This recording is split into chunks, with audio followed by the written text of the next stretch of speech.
Okay, we are on the air. I call the 2,406th meeting of the Milwaukee City Council to order.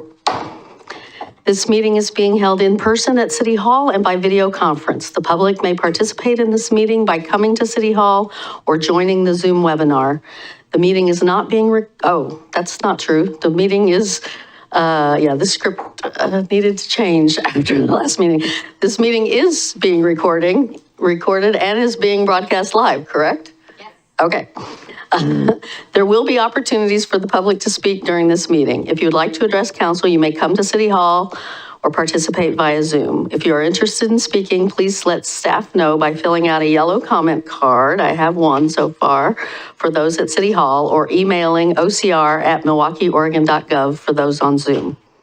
When it's time to take public comments, staff will monitor the comment cards, email inbox, and Zoom participant list and chat. We will take comments in the order they are received and seen. Comments may be emailed to ocr@milwaukeeoregon.gov. We ask that all Zoom participants who intend to speak label their Zoom username to show their first and last names for the record. Spanish translation services are available upon request. The public is asked to request translation and other meeting accessibility services at least 48 hours before the meeting. For more information, contact the city recorder at 503-786-7502. Servicios de traducción en español está disponible cuando sea solicitado. Se pide al público que solicite servicios de traducción y otros servicios de accesibilidad por lo menos 48 horas antes de la reunión. Para obtener más información, llama a el secretario de la ciudad a 503-786-7502. Translation services are also available in other languages. Please join me in the Pledge of Allegiance. I pledge allegiance to the flag of the United States of America and to the republic for which it stands, one nation, under God, indivisible, with liberty and justice for all. The City of Milwaukee respectfully acknowledges that our community is located on the ancestral homeland of the Clackamas people. In 1855, the surviving members of the Clackamas signed the Willamette Valley Treaty, also known as the Kalapuya Etc. Treaty, with the federal government in good faith. We offer our respect and gratitude to the indigenous people of this land. And we start out every week with some announcements. So, the Arts Committee is hosting the 5th annual Porch Fest the last 3 Fridays in July, one of which has passed, but the next 2 Fridays. This Friday, July 18th, is a free festival of performances on porches, driveways, and public spaces across Milwaukee. People are encouraged to walk or bike their neighborhoods, meet neighbors, and share their talents with the community. You can find a Google map of the performances for each of the 2 remaining Fridays at MilwaukeePorchFest.com. The Letting Library's Fun in the Park series presents Taiko Drumming on Thursday, July 18th at 10:30 a.m. at Ardenwald Park. Bring a blanket or chair. Free lunch is available for ages 0 to 18 from 11:30 to 12:30 at Ardenwald Elementary, provided by the North Clackamas Summer Meals Program. And I do think they're doing lunch a lot of days. It's, I don't know if it's a Monday through Friday thing or what, but I do think there's a summer lunch program regularly at Ardenwald Elementary. The library's Fun in the Park series continues July 25th at 10:30 a.m. with the Henrik Bothe Juggling Show. The event takes place at Ardenwald Park. Free lunch is available at this event for ages 0 to 18 from 11:30 a.m. to 12:30 p.m. at Ardenwald Elementary. And finally, Red Yarn and his Puppet Critters will perform a 45-minute folk concert on Thursday, July 25th at Ardenwald Park from 5 to 7 p.m. With traditional and original songs that blend folk, rock and roll, country, and blues. Okay, for more information about each of these events, please visit the city's homepage at milwaukeeoregon.gov or call 503-786-7555. And then in honor of Porch Fest, I do have a haiku, which was written by our arts committee.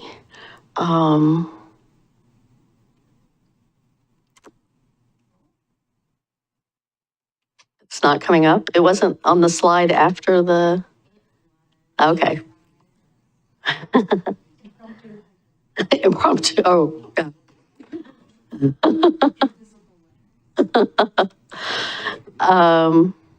Oh, he's got it. Oh, there we go. There we go.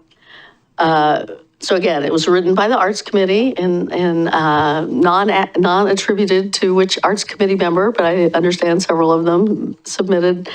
We read one last week and this one, Friday Evening Fun, Boogie Down with Your Neighbors, Milwaukie Porch Fest. I am always looking for haiku, so there's the email for how to submit your haiku to me for future meetings.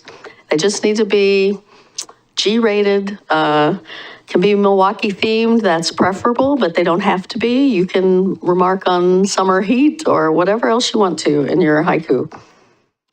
And with that, we will turn to the Milwaukie Community Center update and invite Community Center Advisory Board Chair Wilda Parks and Community Center Manager Marty Hanley up to tell us all the latest on the Milwaukie Community Center. And if I may, we have one more board member in the audience. Okay. Maybe we could just put a chair up here where Riley can sit up here with us. Sure, sure. Yeah. I don't have as much to contribute. Well, you're welcome You get to. to see him and he's new, so we're excited. Well, that's just so kind. Thank you. Thank you, Madam Mayor and members of the City Council. I appreciate the opportunity to come to you annually and let you know what's going on with the Milwaukie Community Center. And the wording there is very important, community center. And kind of how we're moving along. It's been close to 2 years now since you've appointed me to serve to represent the city of Milwaukie on that advisory board. And I heard the other day from, I think actually Marty might have used this word, but I heard it from someone else too, that we are becoming a very dynamic board. And quite frankly, that made me feel really good. We get a lot of reports, and so there's like 6 or 7 reports that we hear at every meeting from different things like the Aging Services Council and Recreation and gosh, I can't even, facilities and, various things like that. But for a long time, that seemed to be our focus and the breadth of our meetings was that. But some time ago, our past chair initiated what she called a goal-setting session. And it is, in fact, a goal-setting session, but I think of it a little bit differently. When I think of goals, I'm still trained to think of 3 goals. So when you have any more than that, doesn't seem like a goal-setting session to me. So, bless Ann Ober's heart for that one, right? That'll never leave me. So what we did with this, we just kind of brainstormed and had words up on the boards and the walls and like, what do you want to see and what's important to you at the community center, that type of thing. And so eventually we took all of those words and looked at what they stand for, what they could do, what they mean. Are they something to work on in the future? Are they now? Is somebody else doing it? Is it something the advisory board needs to lead or somebody else could lead, whatever? And we broke them into 5 various areas. So there's established the Milwaukie Community Center as an available and viable and reliable full-service community center. The next one was all-age programming. The third one was community needs. 4th is rentals. 5th was marketing, both specific and general. And then to add to that, general upkeep and rehabilitation of the building. And we've been doing a lot of that over this past year, and I'm going to let Marty tell you all about the various kinds of things that have happened both indoors and out, and some of you are familiar with some of it, and some maybe will be new information for you. And one of the things I'm proudest of is the mural that's just been completed, and I know Marty's going to talk about that too. But for me, one of the pluses that's happened over this last year is right now, at this moment, as of last Friday, when we voted in another board member, we have a full board of 11 people, and that's the first time in a long time that we've had 11 people. As I mentioned, Riley is one of our new board members. We brought 4 new board members on board in this last couple of months, and so I'm really pleased, about that. And they've all immediately become active and interested in what's going on. So I'm going to turn it over to Marty. Okay. Go from there. Thank you. Thank you, Wilda. Thank you for having me. I just want to start. I stumbled upon a book of history of the Milwaukie Community Center, and there's a few things I thought was pretty interesting that I want to share here with you. And then just go over kind of a generality of what we do there. I think most of you know pretty well, but I'll make it brief, but just so you have an understanding of what the Milwaukie Community Center is, I think is very important. So in 1968, there was something called the North Clackamas Central Park Association, and they deeded the park to Clackamas County, North Clackamas Park. And then in 1977, Clackamas County deeded the land to the city of Milwaukie. Construction of the Milwaukie Center began in June of '79, and the center opened on January 4th, 1980. Funding was from a HUD grant administered through the Clackamas County Area Agency on Aging. At that time, there was a push in the mid '70s to early '80s to build these facilities specifically for seniors. There is a similar yet smaller version of the Milwaukie Center or Community Center in Lake Oswego, Canby, Oregon City, Wilsonville, Hoodland, Molalla, Sandy, and Gladstone. So all the major bigger cities in Clackamas County have what they called at the time a focal point senior center, which in order to be that, you had to provide certain services. Shortly after the center was built, the Friends of the Milwaukie Center was established as a 5013C. This enabled tax-deductible contributions and donations. And then in 1981, a year later, the City of Milwaukie, which was running the center at the time, created the Center Community Advisory Board, which now has these 2 members and plus 9 more, many over the years. Kind of interesting. And then in 1992, as you know, the voters approved a tax levy that created North Clackamas Parks and Recreation District. And part of that agreement, which I'm not super familiar with, but it included the City of Milwaukie transferring operations, not ownership, operations of the Milwaukie Center to the North Clackamas Parks and Recreation District. The land and building are still owned by the City of Milwaukie, so we are working in partnership. And then in 2022, we changed the name to the Milwaukie Community Center for many of the reasons that Wilda spoke of. We wanted to make it feel more welcoming to the entire community. In North Clackamas Parks Rec District, we don't have a lot of building resources. So we have the aquatic park, of course, and we have the Milwaukie Community Center. And then we have Concord, which is still being completed as a community center. So we, and with a lot of guidance from the advisory board, have, as Wilda said, tried to open it up to different types of programming. So there's really three main things in my mind, or maybe 4, that the center does for the community. One is sort of what it was created for. It's a social service hub for older adults. Basically, the idea was to create a set of services that helps older adults age in place in their homes to avoid premature institutionalization. And so a lot of the services are set up for that. Most of them are donation-based or free. So it's that's a great thing. We do have nutrition services, and they include the Meals on Wheels, of course. That's delivered 5 days a week, plus frozen for weekends for people. And do I understand correctly that it's the largest Meals on Wheels program in the state It's the largest, or metro area yeah, or as far something? as singular station goes. Uh-huh. The Meals on Wheels people in Multnomah County is much larger, but they. But they do it from different Satellites, sites, yeah, okay. You know, which is one of the things we're real proud of. We prepare our meals there, send them out, wrap them, send them out there. We have the same meal available at noon for people to come in and eat. But, you know, we feel that having it done and made there, not shipped in and then remade and then sent out provides for a better quality meal. It's a $3 donation for people if you're over 60. So it is a donation and it's anonymous. So for folks that can't pay or choose not to pay, they do not have to. And there's no one monitoring that. But if people can pay, you know, $3 these days is pretty affordable.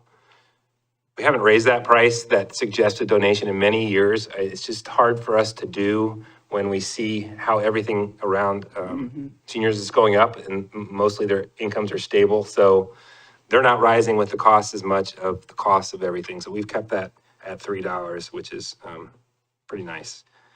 We also have a transportation program that will pick people up at their homes, bring them into the center so they can partake of the services there. Once again, that's also a donation of $1.50 a ride, so $3 a round trip. So that, you know, makes us accessible to people of all abilities, mostly all abilities. They are wheelchair vans, so we can help people get in and out. And that's a door-to-door service. We also take people to the grocery store as well. Other social services include a variety of healthy aging seminars. We have a family respite program where people can drop their loved ones off for an afternoon who are suffering from memory loss. And then that gives the caregiver the opportunity to have a little break. That's why it's called a respite program. We also have a caregiver support group. We have a foot care clinic. We have a senior law clinic. We do a medical equipment loan, emergency firewood, amongst other things. And then one of the most important things is there's a person available, one of our social workers, to talk to any older adult, or really anybody, but mostly they're concentrated on older adults at need. And when we start people on the Meals on Wheels program, and we do probably about 400 or 500 people a year, they get a initial home visit from one of our workers, social workers. They talk to the person about how they're doing, they assess their situation, and then they can suggest other ways besides the meals that might help them remain stable in their homes. They do a lot of information and referral to help those people. So, and then, you know, that person who's receiving the meals has a face, they've met somebody. So hopefully that makes them feel more comfortable if later they need some extra help. They can, you know, oh yeah, I can go call Linda. She came over and helped me. I got a problem. Maybe she can help me with. So it's a pretty nice system that way.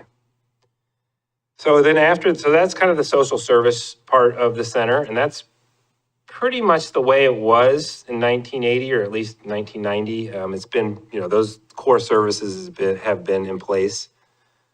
Recreation has expanded a lot over the years. We now do recreation services to older adults primarily, but also to both teenagers, young children, more working or just maybe post-work adults. They do summer classes in this right now in the summertime, and spring break classes. And so day like today, there's a lot of kids running around, hopefully not running too much, but they're around. So there's a lot of sounds of laughing and kids in there, which is nice. They have different classes, or art classes, language, technology, cardio and strength, dance, mind and body, like meditation and yoga and things like that. Like I said, and also the kids classes. They also have interest groups, which is neat. People just kind of show up and do different things that they like to do together. There's things like mahjong and bridge, which are scheduled for certain times. There's a game night, game day. There's a pool room with 2 pool tables, wood carving, ukulele, different other instrumental things going on there. And then third, it's a community resource. We have a gift shop, a library that everybody's welcome in. We have community gardens out back. We do rentals, which both helps us with revenue and also provides residents a place to celebrate, have their weddings, all those kind of birthday parties, things like that. Things like the Red Cross we have in there. We have tax prep in the tax season with a partnership with AARP, which is a really big program. So we try to partner with different other agencies and, help utilize our space for the community. So those are like the three main legs of the stool, I like to say, that kind of form what we do there. And it's kind of all, and I'd say what's the top of the stool would be volunteers. These two fine people are volunteers. We have volunteers in most every aspect of what we do, especially the nutrition program. The Meals on Wheels drivers are very important volunteers. Kitchen help, receptionists, gift shop, almost anywhere in the center, anything we do is really touched by volunteers. We have a staff of about 20, with about 8 of those being full-time, and we probably have 300 volunteers that intermix with those people. All staff we have really are volunteer coordinators of some kind or volunteer managers, because they're all working with volunteers all the time. So that's kind of what we do. Are there any questions regarding any of that? Anyone have any questions? I have a question. So I know that historically the programs have focused on maybe aging and elderly members of our community, but I'm wondering about intergenerational programming and what that might look like for youth engagement, or maybe, some type of groups where we can blend age groups. Do you do things like that? We do. Right now, actually today we had, I think it's called the preschool sing-along. So moms and their little preschoolers come, and then we set a big circle in the center there, and then they do a sing-along, but it's the same time that the sort of the lunch crowd's coming in, so they can kind of sing along too if they want to, or just watch, which is pretty neat. So that's going on right now. And throughout, we've tried different other things. We've had like a reading mentor program and things. Yeah, I want to mention too, that one of the things that we've talked about a lot is, wouldn't it be cool to have teenagers that wanted to learn how to play pool learn from these older guys that's their hobby, that's what they do. They come down and play pool all the time. So having that kind of interaction between the generations, I think is Yeah. really valuable. I think that's the age range that I was thinking of. I mean, knowing that they could learn from some pool sharks sounds pretty cool, and maybe that, trade like an Instagram tutorial for that would be kind of fun. Cool. And I don't know how much interfacing with older people there is in this event, and I'm not sure I'm going to say the whole thing correctly, but you'll get the essence of it. There's already been one evening for teens at the center, so all of the rooms are used, and there's different things going on in each room. And I think it's like 12 through 18 or something like that. And so NCPRD is already planning another one of those to come up very soon. So the first one that they had was well attended. And they've got more ideas on other kinds of things. They're taking input from the teens that come, so. Okay, well, that's really exciting. And we have a very small cohort of teenagers who have become more involved in our committees and boards with the city of Milwaukee. And so if we could be helpful in getting information out through that network and their extended networks, that sounds like something we could help with immediately. One of the really good ways to get information out to them and to the general public is through the Connections magazine, which I've talked to Jason Wax, and he said, we could bring some and leave them here at City Hall. But when I do the community booth at Farmers Market, I've been handing them out. And I think others of you who've done the community booth have seen that when there's some left over, then you hand them out. They get handed out the next time. But we recently increased the publication from, I think it was 800 to 1,600. yeah, 800 to 1,600. We want to get more of them out in the community. So. That's great. Thank you. Yeah, one of our big challenge is keeping it comfortable and the services relevant for the older and elderly citizens while embracing it and making it a comfortable space for younger people where they don't feel out of place or like, I don't want to go there. And it is a challenge. I mean, there's definitely a stigma or a reputation that a senior center or a senior focus center has that's over the years has been hard to overcome, but we've working hard at it. And part of it, which Wilda hinted at, was the mural on the side of the building showing all the different ages of people. We're talking about putting another one on the inside or something like on the inside of the building.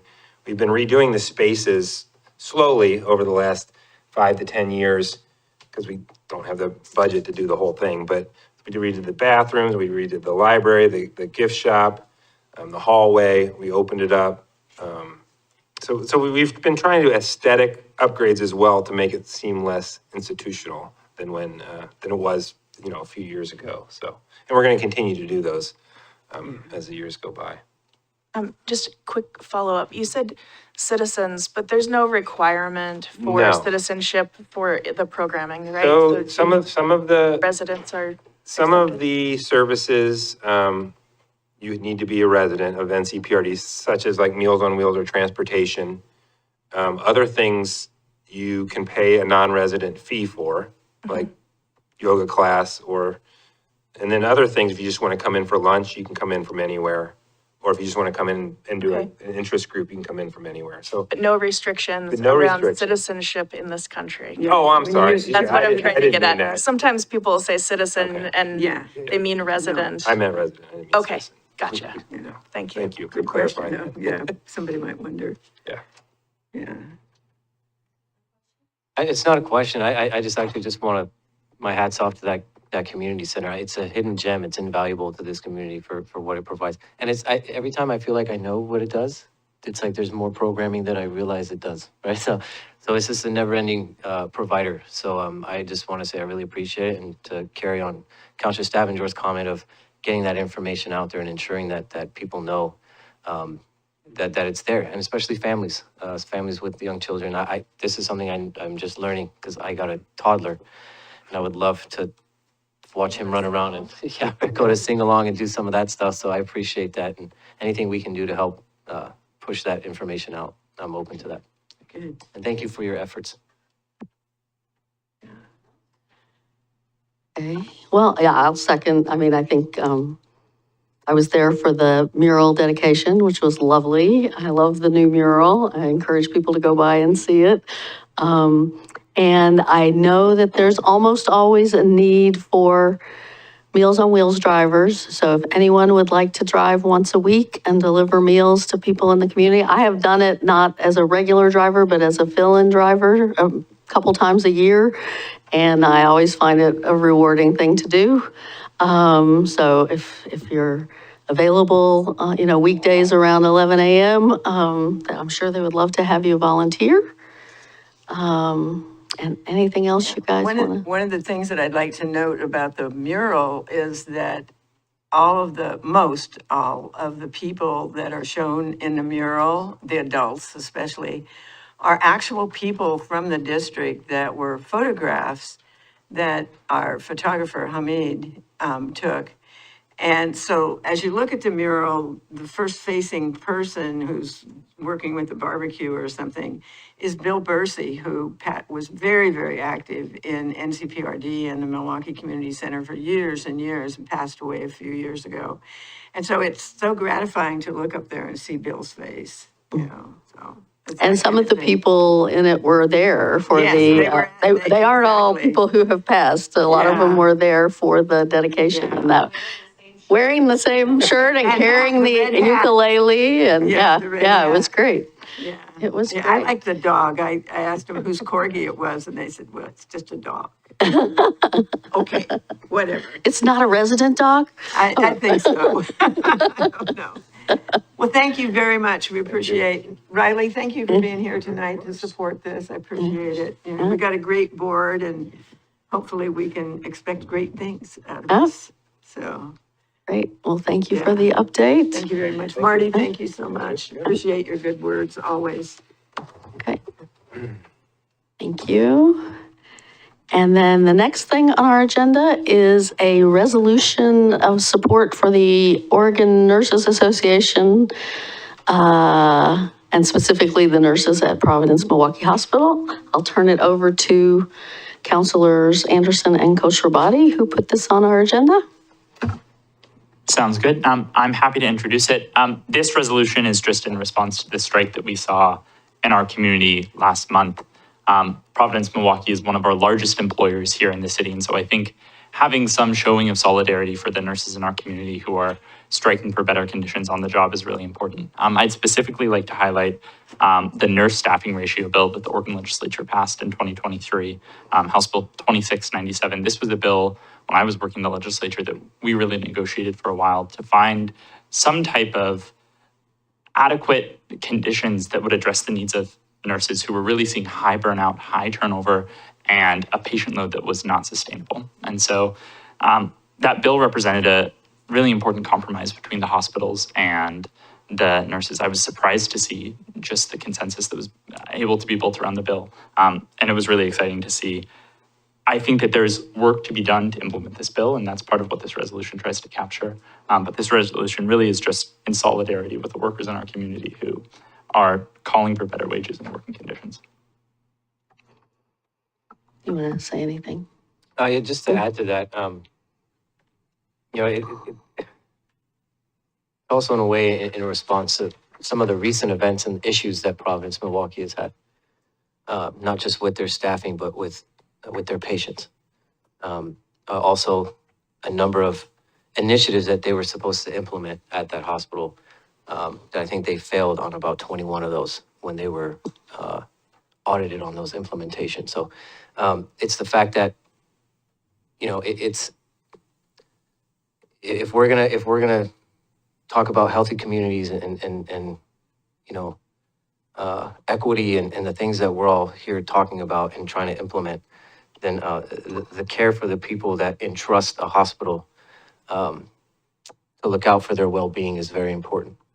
And I think by not saying anything, I think it's a disservice.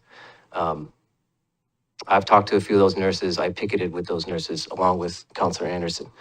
And they're Milwaukeeans, they're mothers and fathers and, people that are trying to do what's right for everyone else, and at a rate and at a pace that's expected, but is not being provided the tools necessary to do it at that level. So I think it's something that we need to do, just as Counselor Anderson said, to stand behind the nurses and show them that we stand with not just them, but labor period and the frontline workers, because they're still feeling it from 2020. And we got, just before this meeting, a letter from Providence. Did that letter have either one of you wanting to make any amendments to the resolution? I think that we should be good. There's a small tweak. The fourth whereas clause should say turnover rates in their units to be as high as 36 to 54%. I think that's the only tweak that would be made, and that I think would address their point that some of their units might have a lower turnout rate, but this is really looking at some peak extremes that are being experienced across the industry. Okay. I don't want, I mean, other than what Counselor Anderson just suggested, just because, as great as this letter is, it is just a piece of paper. And actions speak louder than words, and I'd rather see them do more, because if they were doing everything they said, then we wouldn't be here right now. And also, people have lost their lives going to that hospital. So they got to do better than this. Well, in this letter, I think the point that Counselor Anderson wanted, where he pointed out the need for amendment, that is really the only substantive thing in the resolution, I think, that is addressed in the letter as I read it. But thoughts from other counselors?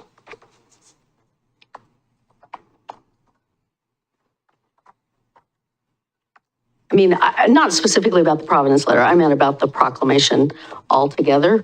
I guess I wish now that we had talked about proclamations at our retreat last week. So my view on proclamations is that when they talk about a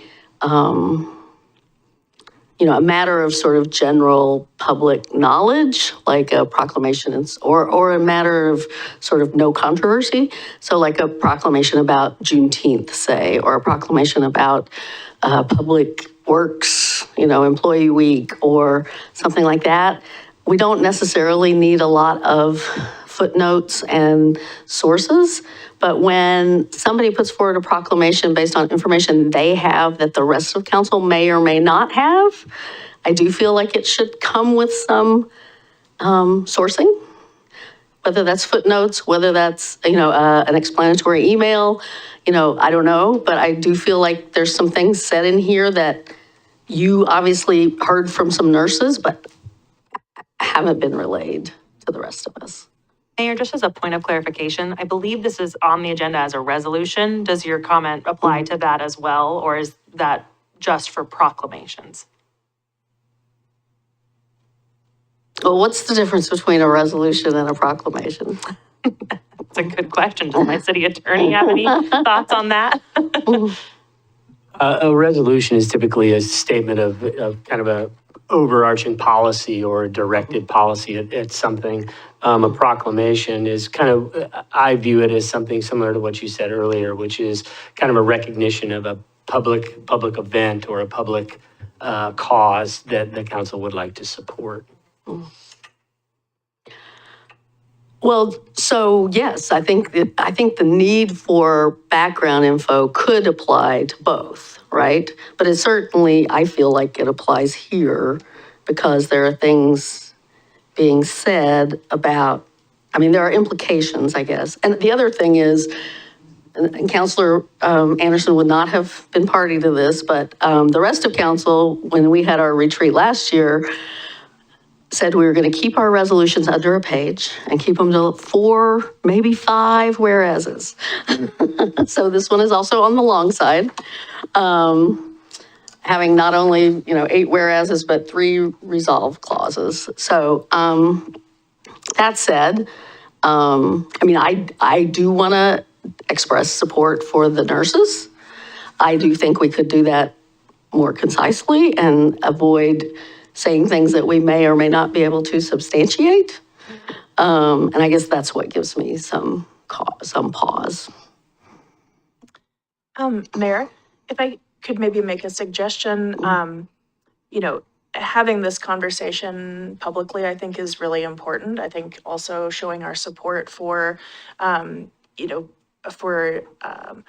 folks that are doing really difficult work in our communities is important. And I wonder if we might be able to come to some agreement about putting a joint statement out for council. And I don't know if that's a friendly amendment that the two of you would be open to entertaining, but I think that then we have an ability to put, some time into crafting something that we feel might reflect some of the concerns that you're bringing forth.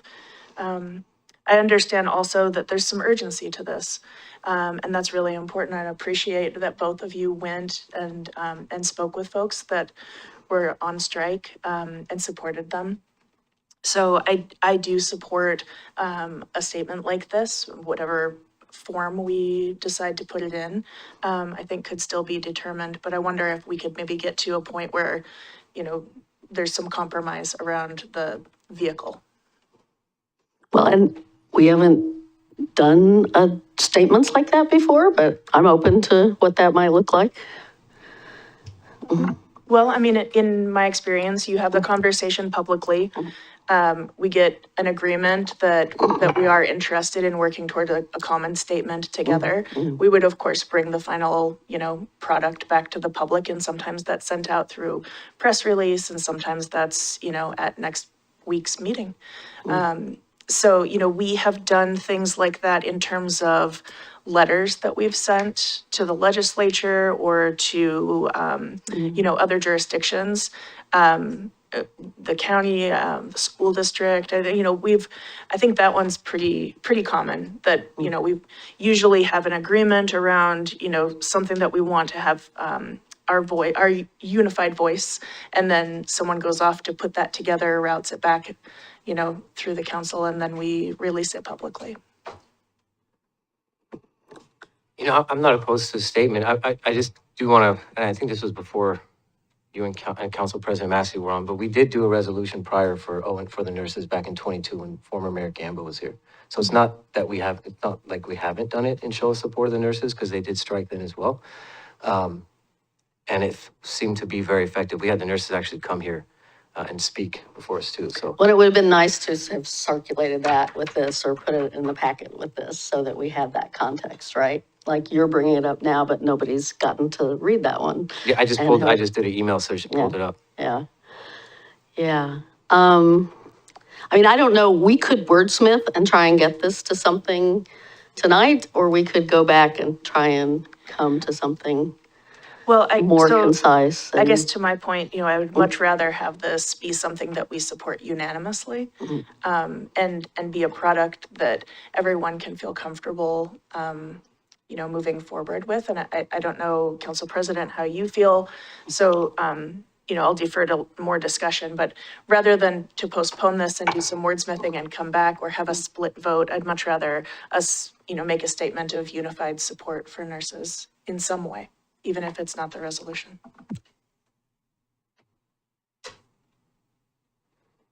Do you want to, would you like to join the conversation, Mr. Council President?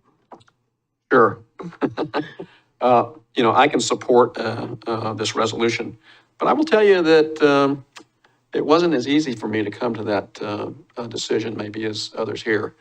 And let me tell you why. I'm a supporter of labor and union, but I see that as sort of much more of a personal statement of support. And I have some trepidation about taking a side. But when I read through the whole thing, the thing that put me over, that allowed me to support it, was that the City Council urges Providence and the ONA to bargain in good faith. So with that statement, I can support it. But I had a little bit more trepidation than I think the rest of the dais had. Because I'm not sure that's sort of a core function of the City Council. Perhaps a middle road here. I would love to do some type of resolution ahead of our tour of Providence on the 13th. We have time for a brief, if we can keep it brief, conversation on the 6th to pass an amended resolution. If we take, I guess what I would say is, if I provide some links to different statistics that are referenced here, would that be sufficient to And you whittled address it some of the down to about half of its current length? I think that'd be great. Oh, you're getting me coughing. We could I mean, definitely. I think your core point of, wanting to support the nurses, I haven't heard anybody disagree with that. Yeah. Yeah.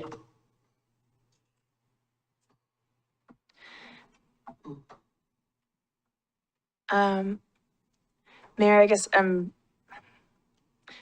don't want to leave you out if we are voting on this, and I also want to respect that, this is a timely matter. So are you, I don't want to put words in your mouth. I wonder if you feel comfortable voting on the resolution. Or I would if you're- abstain from it would if abstain. you vote on it tonight. I do feel like it needs work. So then counselors, I guess, it's up to you how you'd like to proceed, but I think having a unified voice on council says a lot. And I feel like that's important. Certainly. I can continue to work with you to find a resolution that we can all support, and get some statistics there. So we have hard and fast things that we're referencing. And we can make it really snappy on the 6th. So Okay? take no longer than appreciate 15 that. minutes, I've heard. If you want also, Counselor, I can submit the resolution from 2022. I didn't think about it until just now. But I'll get that around to everybody so everyone has a chance to see that. Because I don't think I don't think that one had a lot of statistics in it, so maybe that'll also help frame it. But yeah, I'll get that out to everyone. Emma has her. I just wanted to do the thing I committed to at the retreat last week, which was just confirm and clarify. That's what I'm hearing is we're going to put it on the agenda for August 6th. Put the resolution on the August 6th agenda for about 15 minutes. And that in the interim, Councilors Anderson and Kosarabadi will work on some edits based on this discussion and recirculate a draft.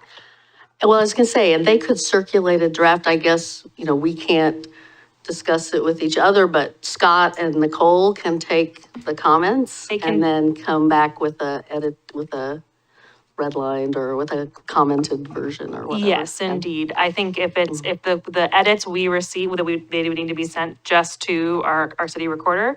If the edits we receive are, grammatical in nature or, not getting into substance, then yes, we can make those edits, recirculate it out. If we receive a lot of comments that are substantive in nature that should be discussed on the dais, we will let you know that as well.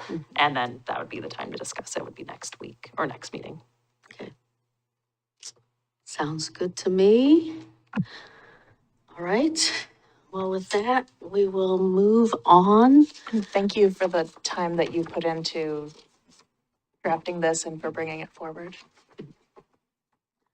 Community comments. So folks that want to comment now, I need you to fill out a yellow comment card. This is the part of the agenda during which council will hear community member comments regarding any business that is not already on the agenda. Before we begin, is there follow-up from the July 9th community comments, Acting City Manager Segor? Thank you, Mayor. There were no comments provided on July 9th. In that time, since that meeting, there have been several emails sent to council. Two are about the Hubs hearing we're going to have later tonight, and one was about the resolution you just discussed. The one that is not about something on the agenda was a communication we received from a community member about wait times at crossings on McLaughlin and 224. So staff are considering that. We'll provide a more substantive update, but those are facilities that are owned by the city, so we don't have much control over those, but we appreciate the feedback and the comments. Okay. All right.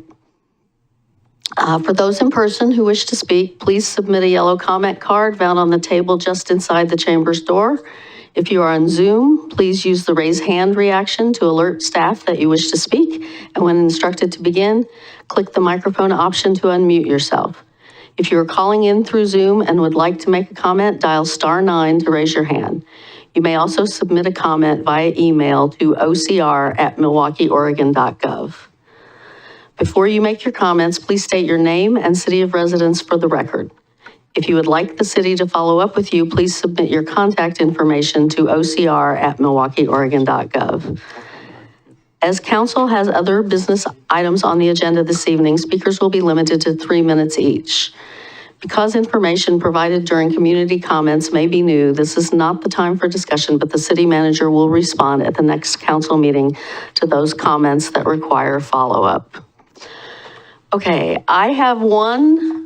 Oh, I have more. Okay. I was going to say the one I have is for the Hubs, which is not now. That will be yet to come. So, yeah, I have two now for the Hubs. But I will call up Josh Brown from Hoodview Disposal and Recycling. Tell him it's 3 minutes.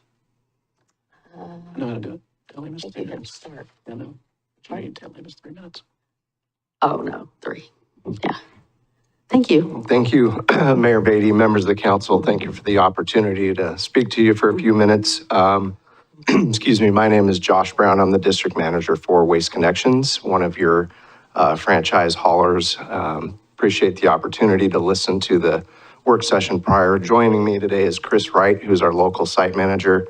Just for clarity, we operate as Hoodview Disposal in Milwaukee.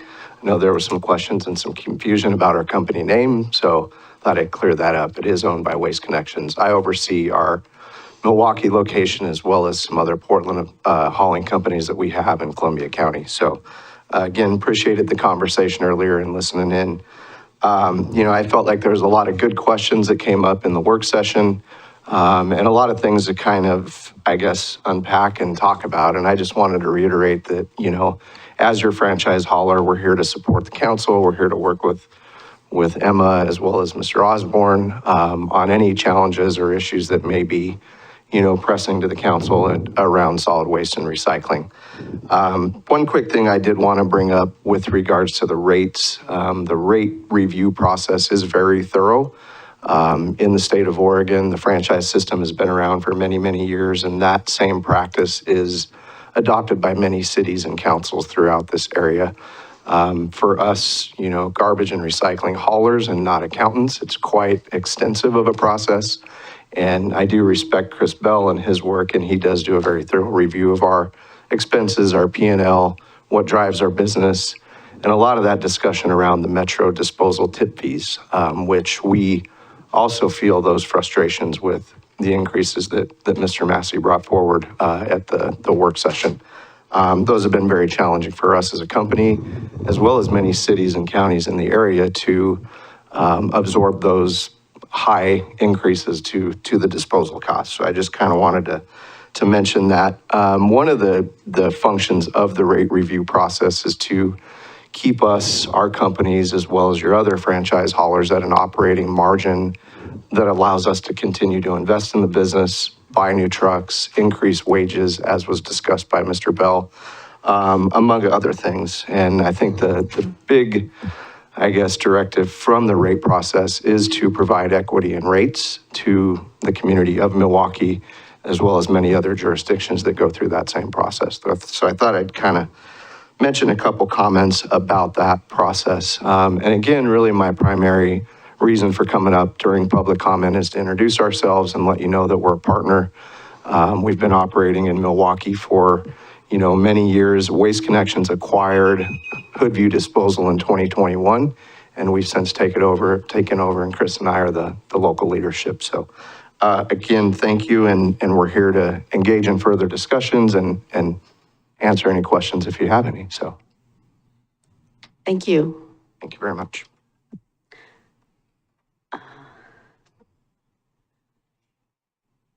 Okay, and next up, Dave Huber.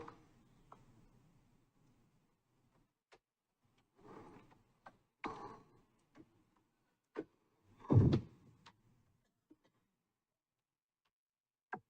we go. Good evening, Mayor Beatty and city councilors. My name is Dave Huber, and I am the public sector manager for waste management, also known as WM, for the cities and the communities that we service throughout the Portland metro area, including Milwaukie. WM provides collection services for the city of Milwaukie that include garbage, recycling, yard debris, which includes food waste, for roughly 4,500 residential customers and 450 commercial customers, as well as 60 industrial drop box customers here in the city. We are driven by our commitment to put people first and to achieve success with integrity as we enable sustainability progress for the cities such as Milwaukie. At the city council or the city work session earlier this afternoon, the solid waste rate review was the topic of discussion. And I know that there were a lot of great questions around how the system works and disposal options on materials. And so I wanted to extend my availability for each of you to reach out to me as well as the other haulers to ask any questions that you may have on this topic, as well as the benefits to the franchise system and how it works. There are many benefits to having the franchise system in place. And those include, for example, efficient collections, limiting the trucks on the road, living wages, good benefits, and fair and reasonable rates. So with that, on behalf of all the waste management WM employees that service the city each and every week, we thank you for your partnership and look forward to working with you as we move forward. Great, thank you. Thank you. Okay, the other cards I have are all for neighborhood hubs.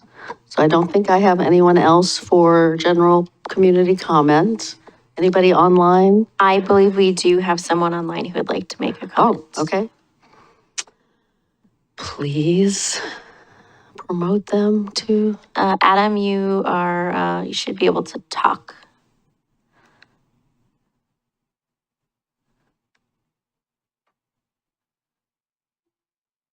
Adam, are you there? Thank you.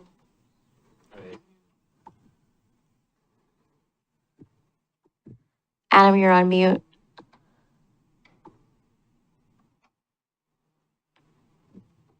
Maybe not. He's still got his hand up. I see the raised hand. I did send him a message and I've hit ask to unmute. All I right. don't have the power to unmute him. The hand lowered. Oh, okay. Okay. Well, then I guess we will assume that we're finished with community comment. In which case, Were you here for public comment? Or just for fun? Are we talking about the? neighborhood hubs, that's yet to come. That's yet to come. If you were here about any other topic, this was your time to talk, but neighborhood hubs is yet to come. So with that, tonight's consent agenda. Tonight's consent agenda includes minutes of the City Council June 4th, 2024 work session, June 4th, 2024 regular session, June 11th, 2024 study session, June 18th, 2024 work session, and June 18th, 2024 regular session. A resolution adopting an updated council communication agreement, which we discussed at our retreat last week. Does any member of council wish to remove a consent agenda item? Not remove, but a correction on the minutes. Okay. On the June 11th minutes. I mean, if it's just a Scrivener's error, then we can correct it. Otherwise, we need to take it off the consent agenda. We do This need is to. a improper, it quoted me improperly. Oh, I wasn't quoted saying that the United States Department of Defense had started using carbonic heat. I said that they started using 3D printed technology. So for the record, I just want to is make. that okay as a Scrivener's error kind of correction? Or should we I take would those probably off? and pull it just pull to it? be safe, yeah. Okay. Okay. We can put it on the next one. So which set of, which? It was June second, 11th. yeah, June 11th. Okay. Section 2, the 3D printed. So I would entertain a motion to approve the consent agenda minus item A3. I move to approve the consent agenda as modified. I second. It's been moved and seconded to approve the consent agenda with the withholding of item A3. All those in favor say aye. Aye. Opposed? None heard. The consent agenda is approved. Okay. Because of the interest in the hearing item, council will next proceed to public hearing item 8A, and will return to the business items after the hearing. So that's the hubs. We're going to get into the hubs now. The continued public hearing on the proposed neighborhood code amendments is called to order. The purpose of this hearing is to hear a staff update, continue council deliberation, and consider adopting the proposed code amendments. Does any council member wish to announce actual or potential conflicts of interest? No. Okay. Staff report from, is this what Adam was trying to, no? Oh, okay, okay. So staff presentation from our planning manager, Laura Weigel, and senior planner, Vera Colias. As well as Adam. Okay. Okay.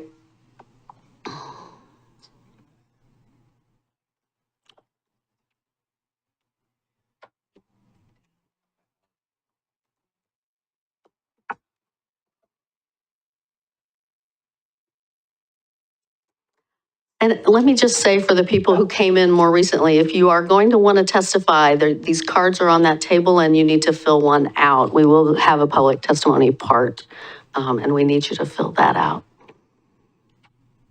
Great. All right, good evening, Mayor, members of council. Good evening, Counselor Anderson, nice to meet you. First meeting that I've seen you. Laura and I are here to present the continued public hearing staff report for the Neighborhood Hubs project.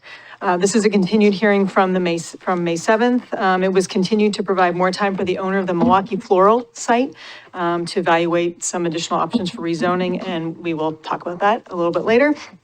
Also, just for clarification purposes, staff didn't receive any direction from council to make any changes to the proposed code amendments, so that is not reflected in the staff report or the attachments, but we did hear comments about the existing NMU zone, the neighborhood mixed use zone, and we will address those during the presentation as well.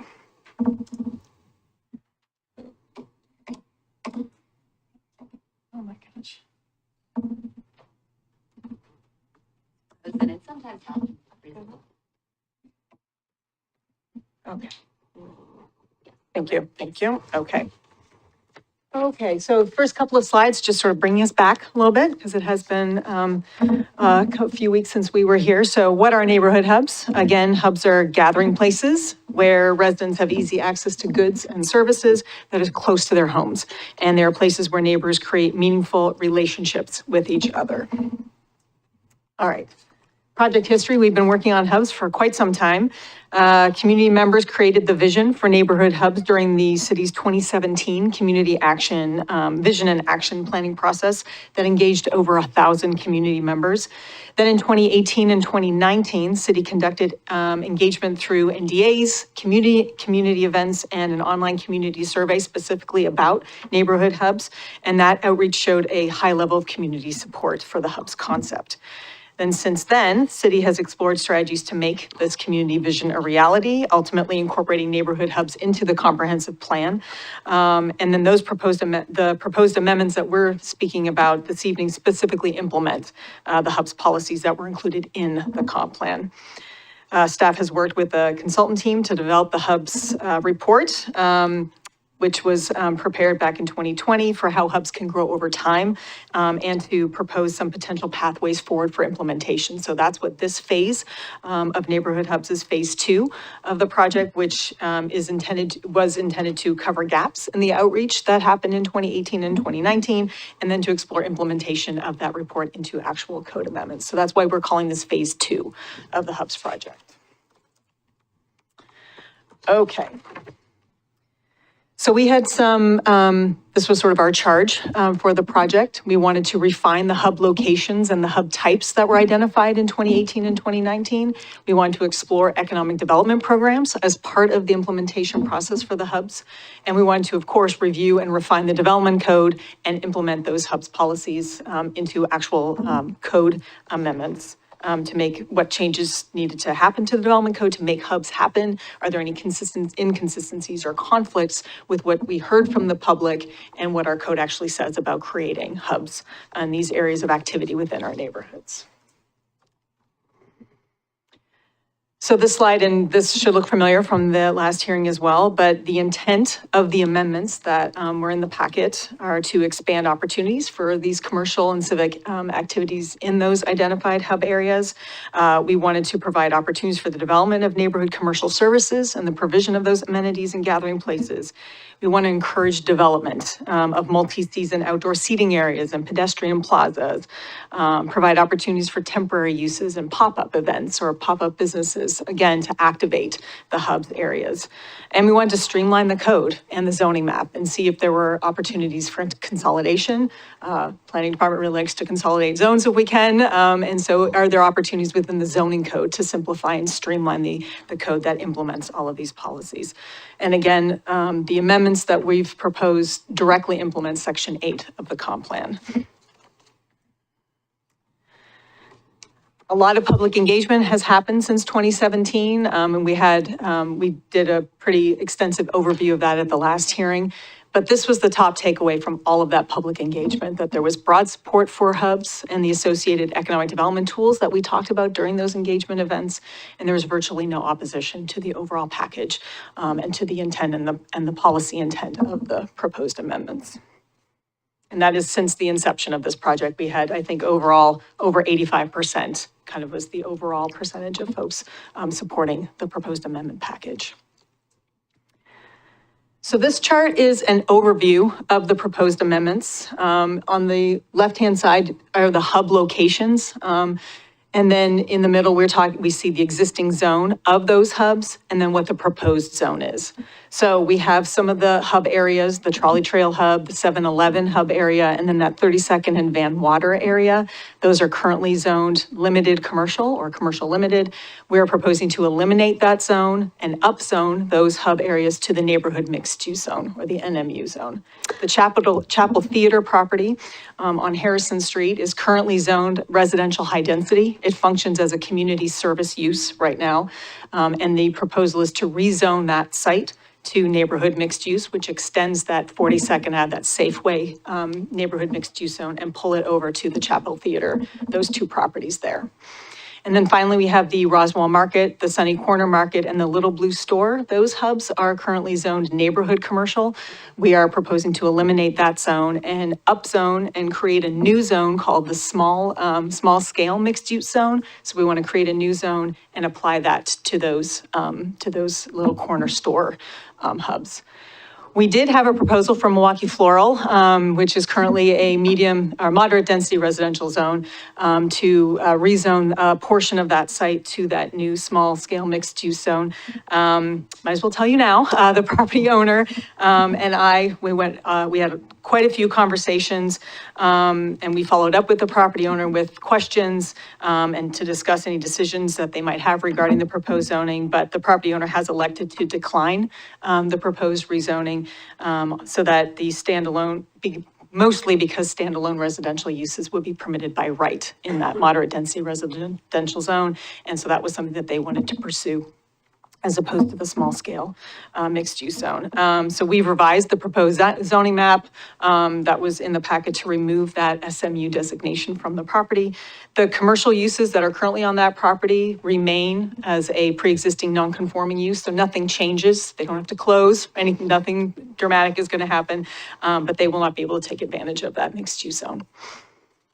So that is why it's crossed out on the chart.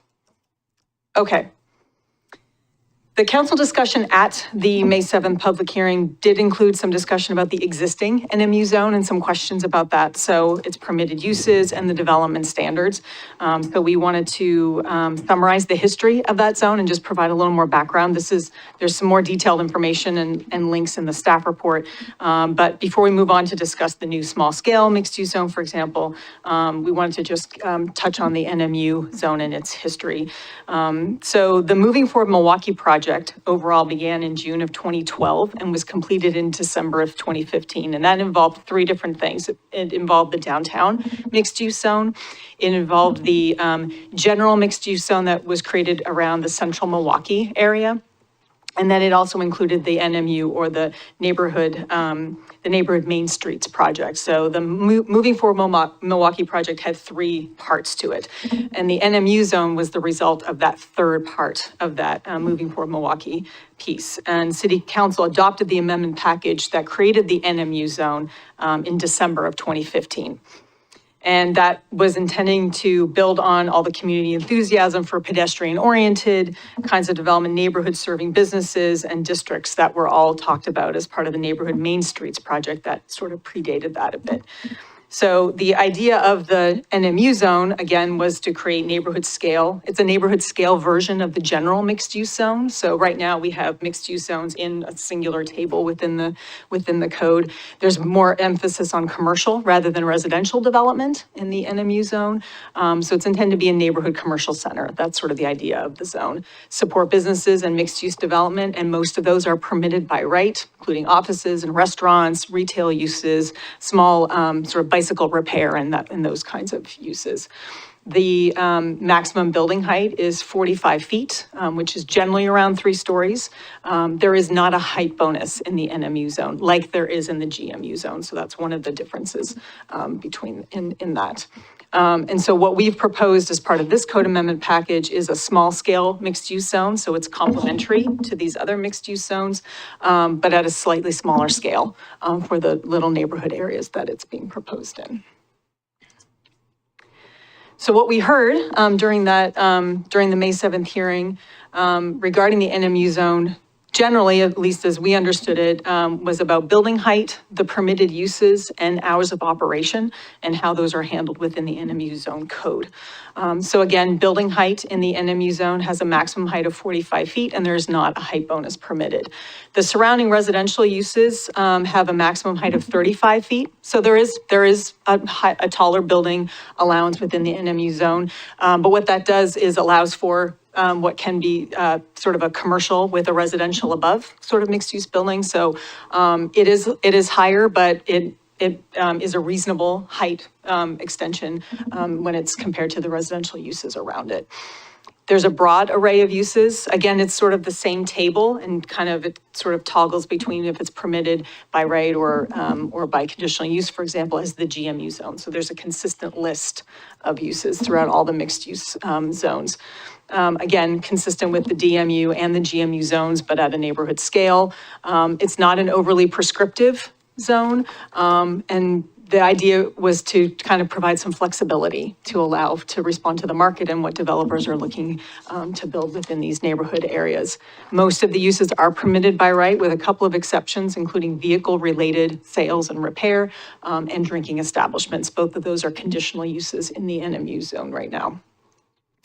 And then finally, for hours of operation, typically, hours of operation are not regulated in the zoning code, with one exception. We do, at the time when we instituted or allowed marijuana retailers, kind of back when that was sort of a new thing that we were doing, hours of operation are included in the zoning code for marijuana retailers, specifically in section 509, but no other uses have hours of operation as part of the zoning code. It's just not something, that is typically done. Generally, noise and nuisance law or state law, whatever regulations apply to those kinds of uses are what governs the hours of operation. Hours of operation can be implemented as part of a conditional use or a community service use review. That's one of the things that the Chapel Theater is sort of working with. They have an hour, they have a 10 p.m. kind of closing time for their performances. So the idea of upzoning them to the NMU allows them to have more performance time within that, because there are other uses that actually can stay open later than they can. But generally for by right uses, we don't regulate hours of operation. Again, we rely on state regulations or other local regulations to be able to manage hours of operation. Okay. So our focus as part of this Hubs project I was looking at the neighborhood hub locations that were identified to ensure that our zoning reflected what folks were wanting to see for additional commercial opportunities, again, at an appropriate scale for those locations. This phase did not reopen the NMU zone, but for a couple of narrow proposed amendments, which we're going to talk about right now. So we've proposed two fairly narrow amendments within the NMU zone. The first is to add live theater and performance space as a permitted use within the NMU zone, again, to specifically reflect and accommodate the activities of the Chapel Theater. And the other proposal was to allow drinking establishments as a permitted use rather than a conditional use as it is right now. That provides additional commercial opportunities to developers and remove barriers to development. And just wanted to chat a little bit about what that means when we talk about barriers to development. So right now, drinking establishments are a conditional use. And so this slide is intended to kind of summarize what the difference is and what does that mean for someone who's proposing one of these uses. So proposing to allow drinking establishments as a permitted use in the neighborhood mixed use zone rather than a conditional use provides additional commercial opportunities in the zone and removes a pretty significant barrier to development. Conditional uses are permitted as a type 3 use before the Planning Commission. So there's time and money kind of goes into a type 3 application. The applicant would have to prepare the land use application against all of the approval criteria for a conditional use. There's a $2,000 application fee, and there's a required public hearing with the Planning Commission, who may or may not recommend approval. Certainly staff prepares a staff report to the Planning Commission, but at the end of the day, the Planning Commission is the decision maker. And so an approval is not guaranteed when you go through that process, of course. That process can take 2 to 3 months, depending on kind of the calendar dates and how that hits. And again, with no guarantee of success. So there's some risk involved in that. And so it's less likely that someone might want to move forward with a conditional use just because there isn't any way to know for sure that the investment of time and money will result in an approval and allow them to open up the business. And neighborhoods and abutters are not notified as part of the permitted use process. They would be notified as part of the conditional use process. So again, there's that risk versus kind of a guarantee of approval. So that's the difference between having the conditional use, which is what it is right now for drinking establishments, versus the proposed to allow them as a permitted use. Just wanted to provide that overview of what that means for folks. Okay, so that sort of covers what was talked about at the last hearing, and hopefully we've clarified some of the questions that came up as part of the May 7th hearing. So we're going to continue back over. We've seen this chart again. So again, back to the proposed amendments, the overview of the amendments as part of this package for the hubs. So we have the hub locations, what their existing zone is. So we have the Trolley Trail Hub, the 7-Eleven Hub, and the 32nd and Van Water area. Those are all zoned limited commercial right now. Sorry, 32nd Van is actually zone neighborhood mixed use. It's just got that little piece. Oh, right, Yeah, sorry, so yes, point yeah. of clarification. Okay, yep. So, yes, the 32nd and Van Water area is already a neighborhood mixed use zone. Sorry about that. Yep. It's neighborhood mixed use zone, but there's a little piece that is. Sorry, I just wanted to clarify. The 32nd and Van Water is neighborhood mixed use, but there's that little piece at the top that's not. So that's why we included it in this chart, just so you're aware. Thank you. Yep. Again, the Chapel Theater is being proposed to move from a high-density residential zone to the neighborhood mixed-use zone. And then those corner markets, all of those little pocket neighborhood hubs would be rezoned from a neighborhood commercial zone to that new small mixed-use zone that we're proposing. And again, this is the image of where the Chapel Theater location is. So the Chapel Theater occupies those two lots just east of that, of the NMU zone boundary. So we just want to pull that NMU purple boundary over to include those two properties for the Chapel Theater. Okay. So what we also wanted to provide, and there was an attachment to the staff report that kind of summarized all of the sort of the before and after of the proposed amendments in the code. So this is the use table, and what we've highlighted are the key differences between that existing limited commercial zone and the proposed NMU zone, or the upzoning that we're proposing. So office and retail and personal and business services are all permitted, so there is no change there. The key changes are with restaurants, drinking establishments, banks, repair-oriented. Those are either permitted but limited or conditional uses, and those would now be permitted by right under the proposal. Mixed-use development is not mentioned at all in the limited commercial zone, so now that would be a permitted use within the new neighborhood mixed-use zone.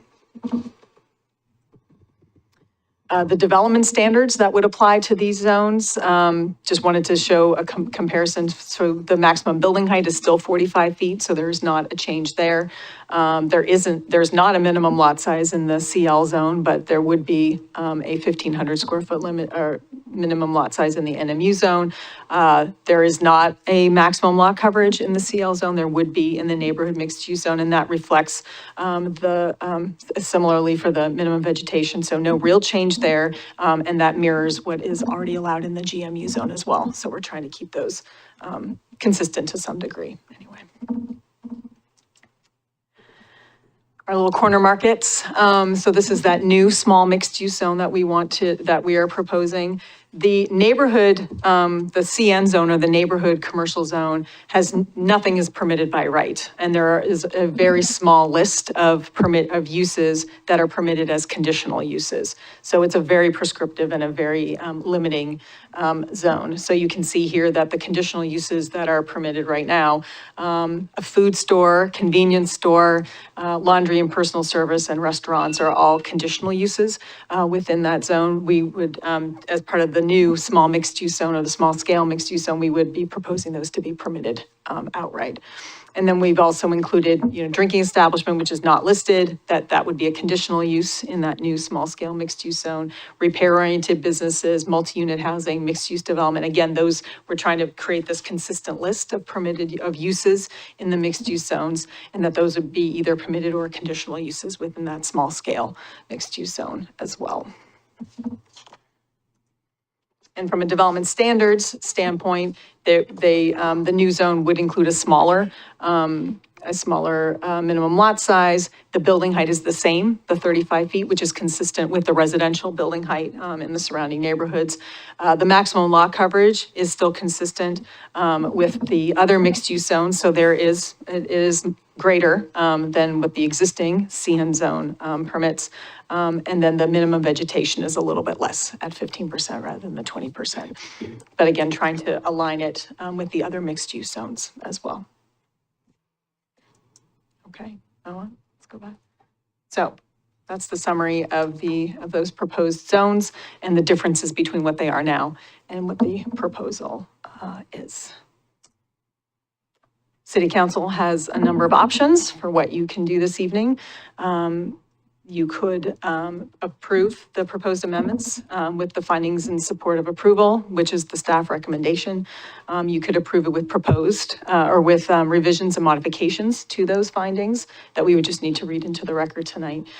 You could deny the proposed amendments. We would need findings for denial as well, or you could continue the hearing, which is where we find ourselves this evening. So that concludes the staff report. Happy to answer any questions.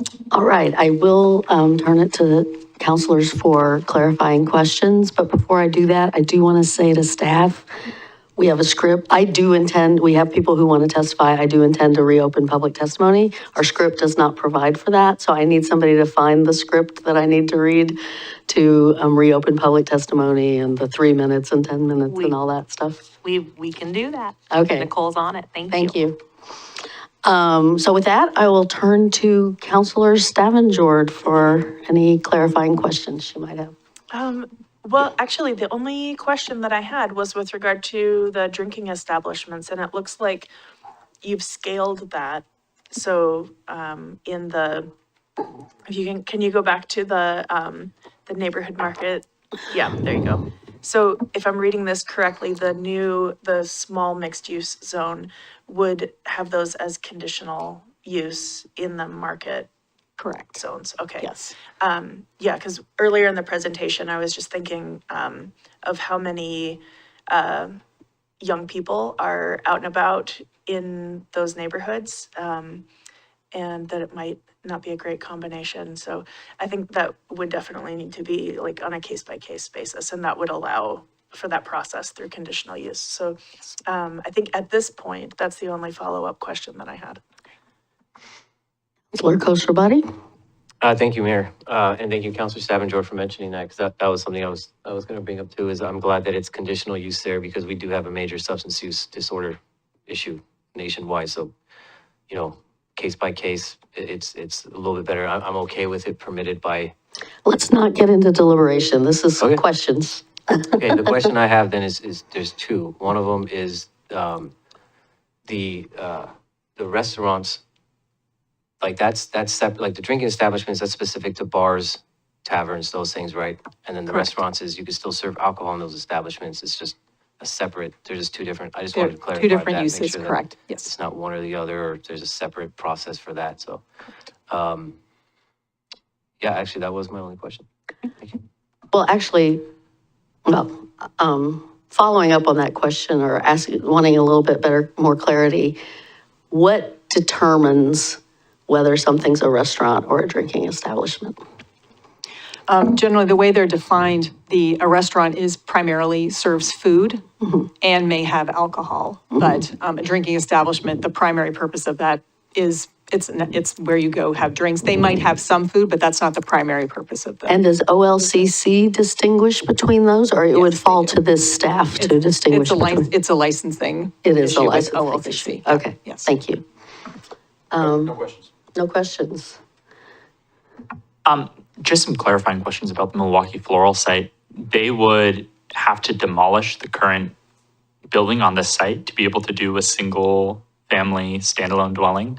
like, it would take significant changes to the site for there to have a single-family use by right come up at all. The Milwaukie floral site is almost 5 acres. It's Okay. really deep. It goes actually all the way down to the river. The proposal at the time was basically the front portion, sort of what we all sort of know as the Milwaukie floral business piece was going to be the proposed SMU zone. So kind of just that top, less than about a third of the site. So it's currently zoned moderate density residential, which allows single family. It also allows for mixed or middle housing as well. So cottage clusters, duplexes, quadplexes, all that. So as far as a redevelopment piece, that's certainly up to them. They could keep the business up top and do residential, sort of in the back portion of the property. There's a lot of options for what they can do from a residential standpoint. It would really be up to them to kind of figure out if they wanted to retrofit the business piece of it for residential, but that I'm going to say is probably unlikely. So if they are going to redevelop the whole site for residential, it would probably be the whole property is my guess. But at the moment, it's a pre-existing non-conforming use and the business can remain as it is. Okay. So, yeah. I hope that answers your question. So. That does. I'm a little curious why we removed it from SMU zoning. I would have preferred to see it remain SMU, and I would be interested in what the process is amending the resolution, which I think we'll get to in the next slide. You said no questions? Oh, sorry. Okay, I had a couple questions. Or did you want to say more on that? Well, I guess I just wanted to respond that we did not move forward with the proposed rezoning of the site because the property owner did not support it. That's why. Couple questions, clarifying questions. You use the 7-Eleven to identify a site. That is not the 7-Eleven on 42nd, but that is the 7-Eleven on Harmony Road? Okay. And I noticed on the map, oh, I've got the wrong path. I need to set my computer to not time out so fast. On the map, the zoning map on RS 137, they're showing a little purple. The whole line is purple. I guess the street is colored purple for NMU, going from the 7-Eleven to the Clackamas Community College. Did we make Clackamas Community College NMU? I thought it was a community service use or something.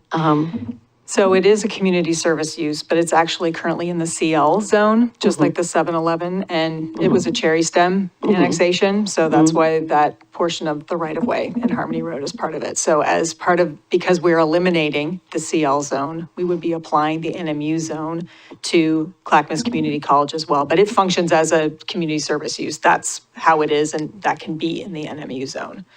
Okay, I was going to ask, have you had conversations with them? Do they understand they're getting rezoned?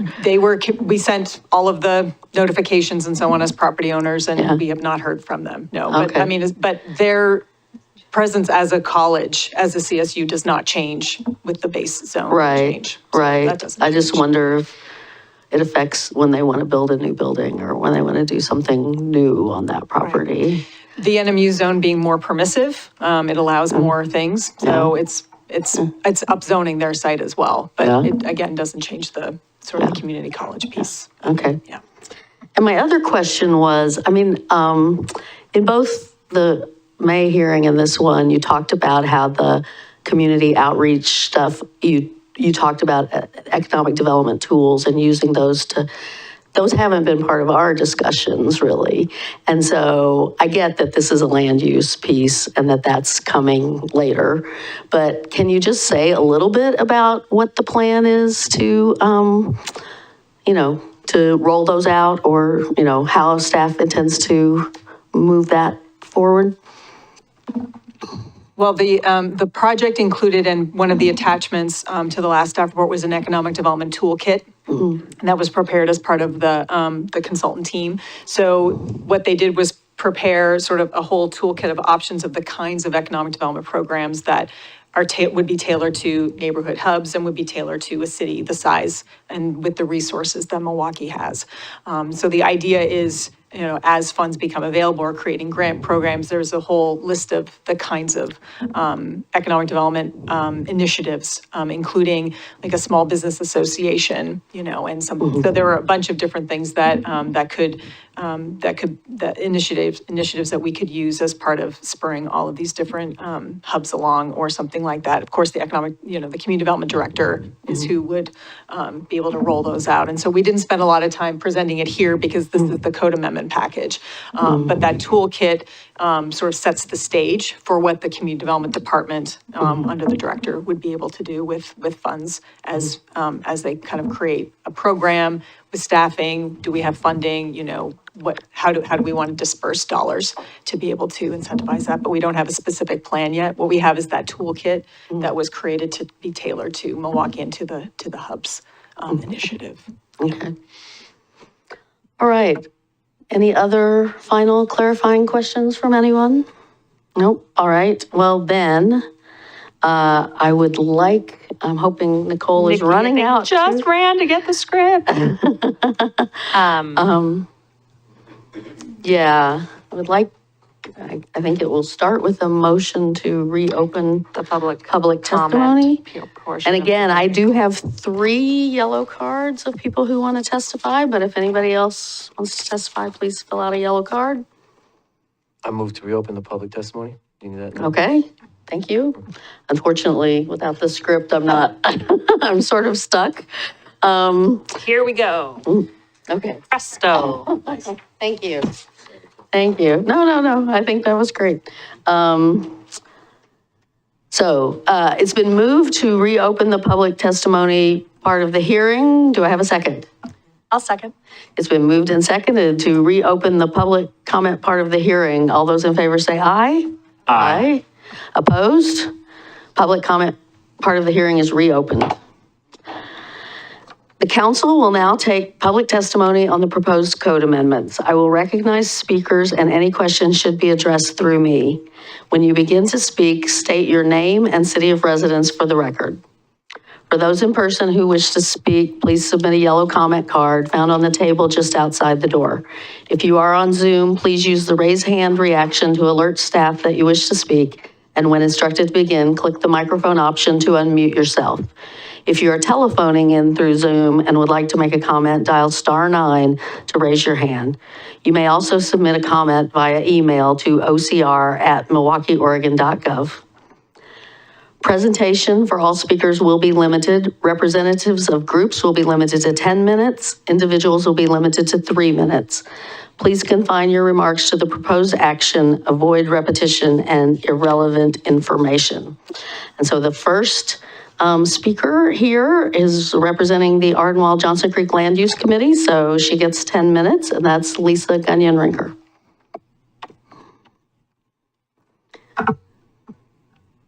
And hit the little button so that your microphone goes red. There you go. Does that work? Mayor, Council, thank you very much. My name is Lisa Gunyon-Rinker, and I live in the Ardenwald neighborhood of Milwaukee. And I'm basically coming tonight because at our last neighborhood meeting, we had several questions kind of discussing neighborhood hubs. And one of the things now, from what you just stated, so in the SMU, and I just want to make sure I understand this. So in the SMU now, drinking establishments will be conditional use. But in the NMU, they're still permitted outright? That's the proposal on the table right now, yeah. Okay. The neighborhood said that, so I wasn't able to attend the neighborhood hubs meeting that we had. I was out of state.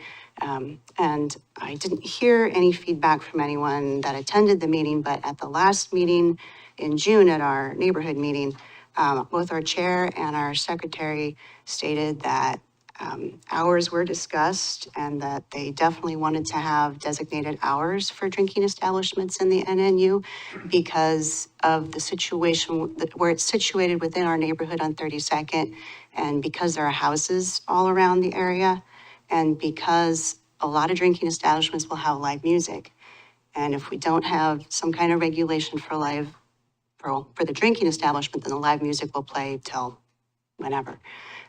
So that was one point. The other question I had, actually for staff first, sorry.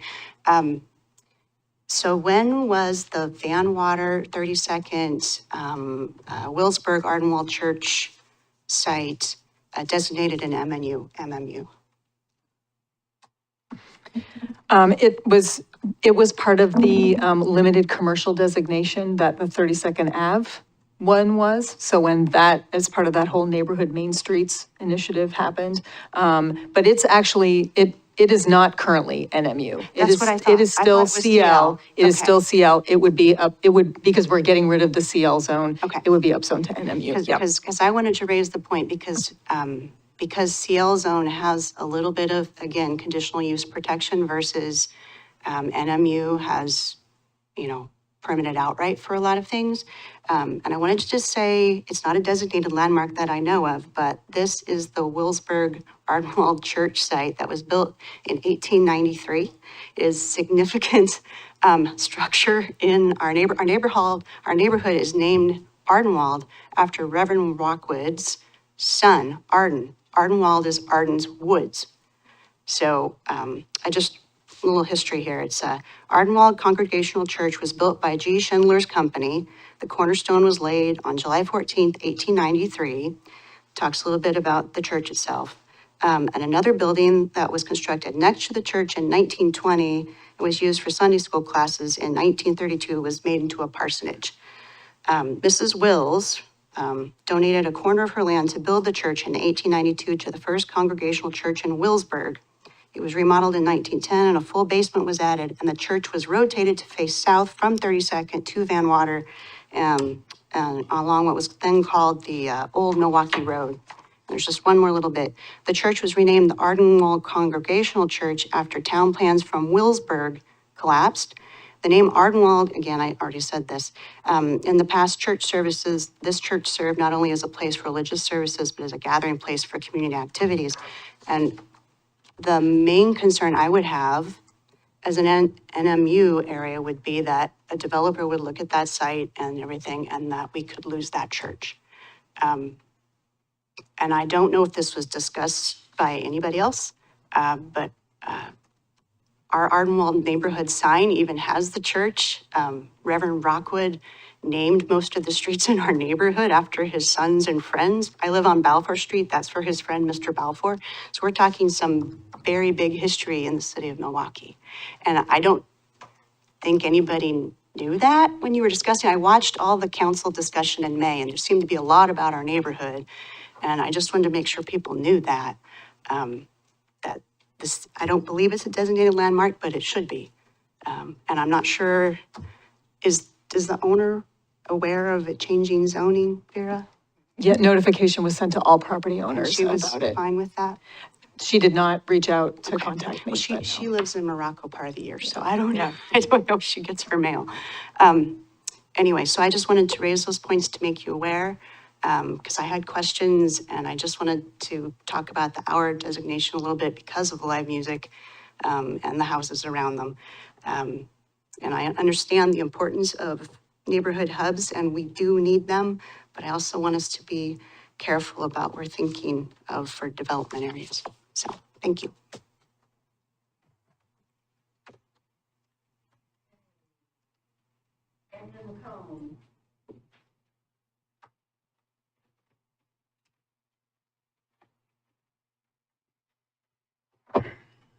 Hi there. As you said, Camden McCone. I'm in the Llewellyn neighborhood of Milwaukee. Mayor, council, thanks for having me. I'm here to speak in support of the Hubs project and the adoption of Phase 2, as well as proceeding with Phase 3 without delay. I also sent in a letter of support from myself and the chairs of the Hector Campbell, Historic Milwaukee, and Lake Road NDAs. So I'll keep it brief and not reiterate all of my points there. Just wanted to put a face to the words mostly. The Hubs project has been a long but thorough process that many residents are very interested in, and we're anxious to see the creation and growth of hubs in our neighborhoods that give us destinations to walk to. Phase 2 is generally focused on some incremental steps for a few pre-existing hubs and corner stores with nothing focused on allowing the creation of new hubs. I understand why staff and council chose to narrow the focus the way they did, and I do still support the changes included in Phase 2, but I think it's clear that we're not done. I could go into a whole list of ideas for things for Phase 3, but that's not really the point of my testimony. The point today is just that we need to continue this work. Years ago, before the Hubs Project was called the Hubs Project, several members of the Llewellyn neighborhood were big drivers of the vision that led to the Hubs Project. And yet here we sit at the end of Phase 2 with nothing in Llewellyn. Many other parts of town are in the same boat as well, so it's not just us. It's just where I happen to live. Again, I understand why the focus is narrowed the way it was, but this does mean that we can't be done here. The spirit of the Neighborhood Hubs Project is to provide residents destinations within walking distance of their homes. And if we do nothing to allow the creation of new hubs, then we will not have addressed this issue.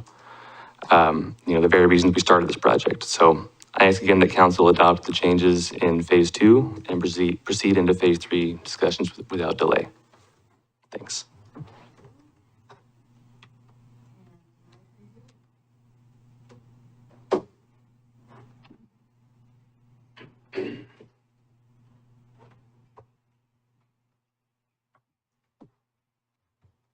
Hello, I'm Maitri Durmeyer, also from the Llewellyn Neighborhood Association. I wanted to support everything Camden said, and I also advocate for adoption of these amendments. However, as Camden so eloquently stated, living in Llewellyn, none of these code amendments will do anything for our neighborhood. We have no third place in our neighborhood. There's nowhere to go. I mean, there's really nowhere to walk to. There's nowhere to hang out. So this neighborhood project is vital to creating community and connection within the Llewellyn neighborhood. And a Phase 3 part of this neighborhood hub project would enable that conversation and work to continue. If we end the neighborhood hubs project at Phase 2, nothing will be done for Llewellyn or for that matter, a lot of the neighborhoods in our city that are zoned residential and have no existing opportunities for a neighborhood hub like a convenience store or a chapel theater type property. We don't even have a little neighborhood store in Llewellyn. So we have nothing. So this is actually really important for our particular neighborhood. So I wanted to advocate for it. And in particular, the project that was noted by the city planner that I think should be part of Phase 3 are pop-ups. I think that is how a neighborhood hub would actually work in Llewellyn, not a permanent structure, but a temporary pop-up to see if it's even viable, to see if the neighborhood is interested in it, to see if the property owner, say a church perhaps, is interested in hosting a food cart or another facility at their property for a couple days a week, just to try it out and to see what the reaction is to it. I think that's the way to actually move it forward. So again, I advocate for these amendments, but please do continue this important work. So thank you for your time. Thank you. All right, that's all my public comments. Do we have somebody online? We do have a couple of people online, yes. Okay. I'm just gonna go in the order that they're on here. Lorena, you can go ahead and unmute.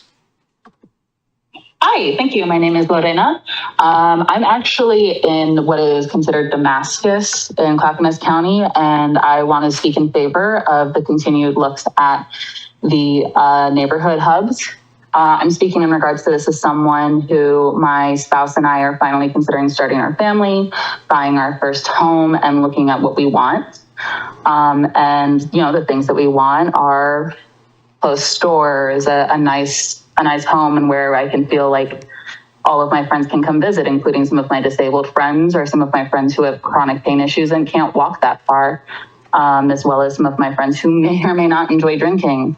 And one of the realities are also stuff with events. But one of the realities is that we're facing is that we are struggling to find stuff while maintaining and staying in Clackamas County. This is despite seeing some really lovely homes, including in Milwaukie. I was just at the Letting Library and saying how envious I was of the people who lived at the library. They lived close to the library and were so close to a bar. So I love a lot of the neighborhood options. I also think that a neighborhood hub would be amazing to build next to a historical church, because I think historical sites that would allow the community to feel so much more connected to that history.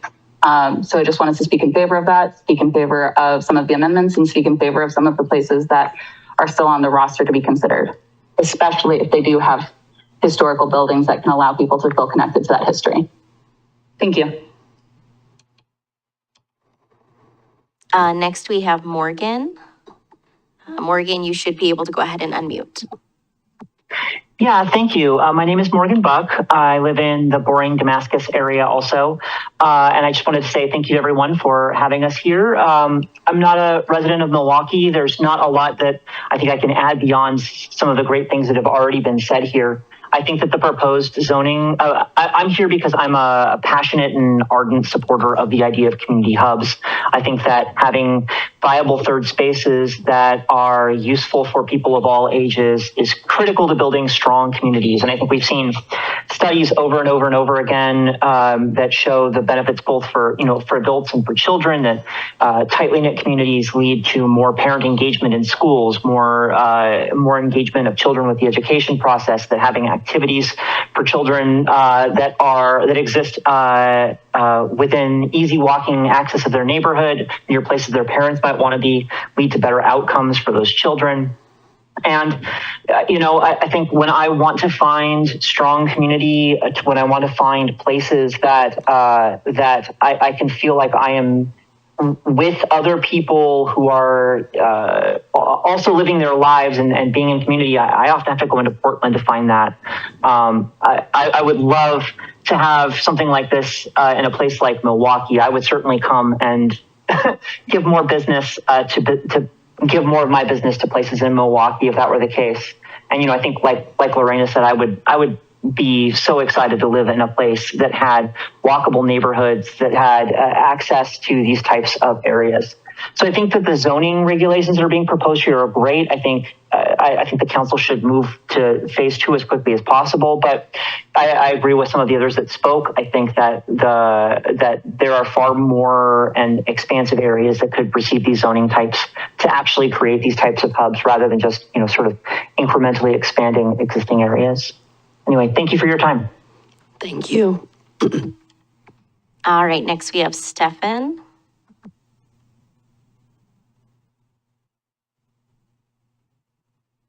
And you can go ahead and unmute. Thank you. This is Stefan Lashbrook. I live in the Llewellyn neighborhood of Milwaukie. I was one of the people in the room 8 years ago during the vision setting process that really grabbed a hold of the idea of neighborhood hubs. And on one hand, it seems like it's taken a long time to get to this point, but I certainly understand what it's taken. My comments are mostly in a general sense, just very favorable. So glad about the progress that has been made. I support Camden's comments and Maitre's about that there's more to do. And I hope that isn't lost moving forward. And it is ironic that Llewellyn, given that we have so many supporters for hubs, given that there is really no immediate opportunity in our neighborhood, but I have to think there will be at some point in the future.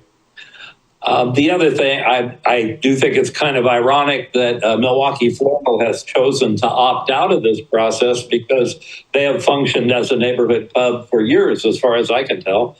Not pub, hub, although pub appeals to me.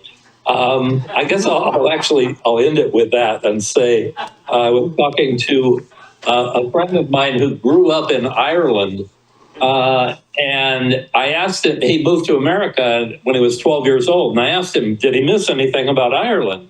And he said that the only thing he missed was pubs. And I said, well, that seems weird. You weren't old enough to drink at that. You know, why was that? And he said, oh, you don't understand. The pub was a gathering point. It was where we had breakfast on occasion. We had lunch on occasion. We had dinner on occasion. There was almost always music going on there. You knew everybody in the room. And that was our, quote, our local. And he asked me, do you have a local? Interesting question. I think that's all I have to say. I commend Vera for all of her work on this and the staff in general and all of you who continue to work on it. So thank you. Thank you. Mayor Beatty, that is it for Zoom. Okay. And that is it for in the room comments, I gather.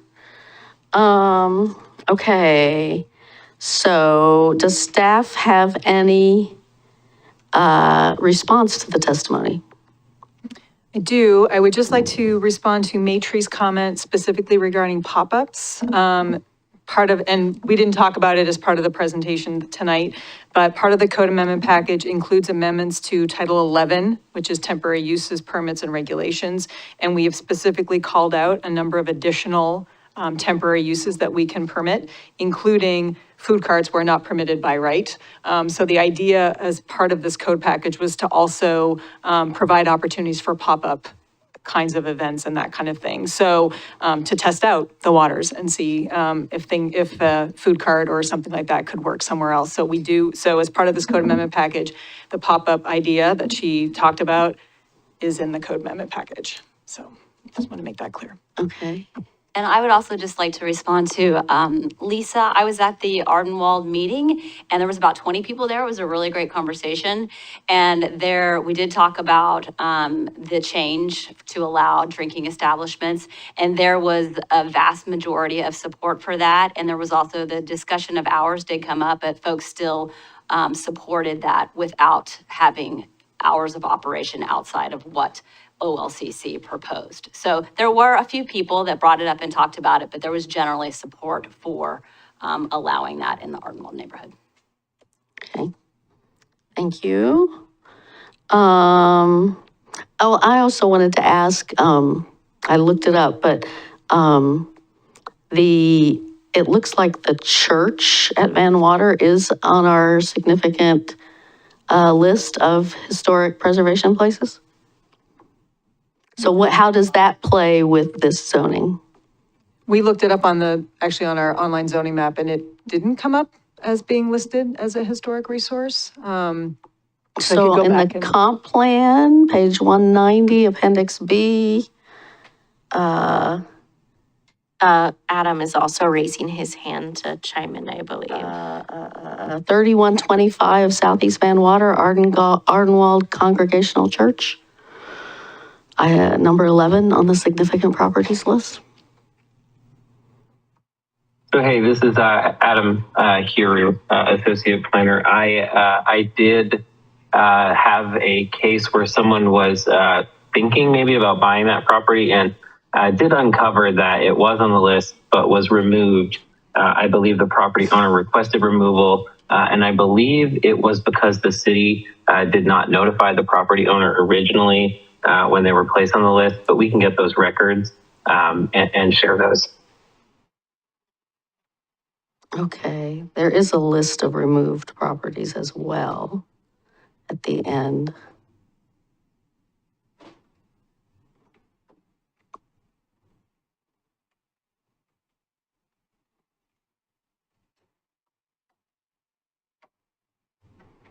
Wow, the list of removed properties is long. All right, well, I'm not seeing it. Does that change anything in terms of this packet? Not in terms of the packet, I don't think. I mean, if it is, it's not being, what I'm seeing is it's not identified as a historic resource. If it were, then the code section that relates to historic resources would apply to it. And there's a whole process for demolition, but there are allowances for adaptive reuse of historic resources, specifically to maintain the structures and be able to change them into things like bed and breakfasts and that sort of thing. But again, we would need to verify whether or not it's listed, but it's not showing up on the zoning map as an identified historic resource. Okay. Well, yeah, it sounds like the zoning map and the comp plan need some reconciliation. The comp plan inventory. But anyway, okay. Your point answers the question, I think. Oh, wait, there is an asterisk after it. So maybe it was removed. Okay, well.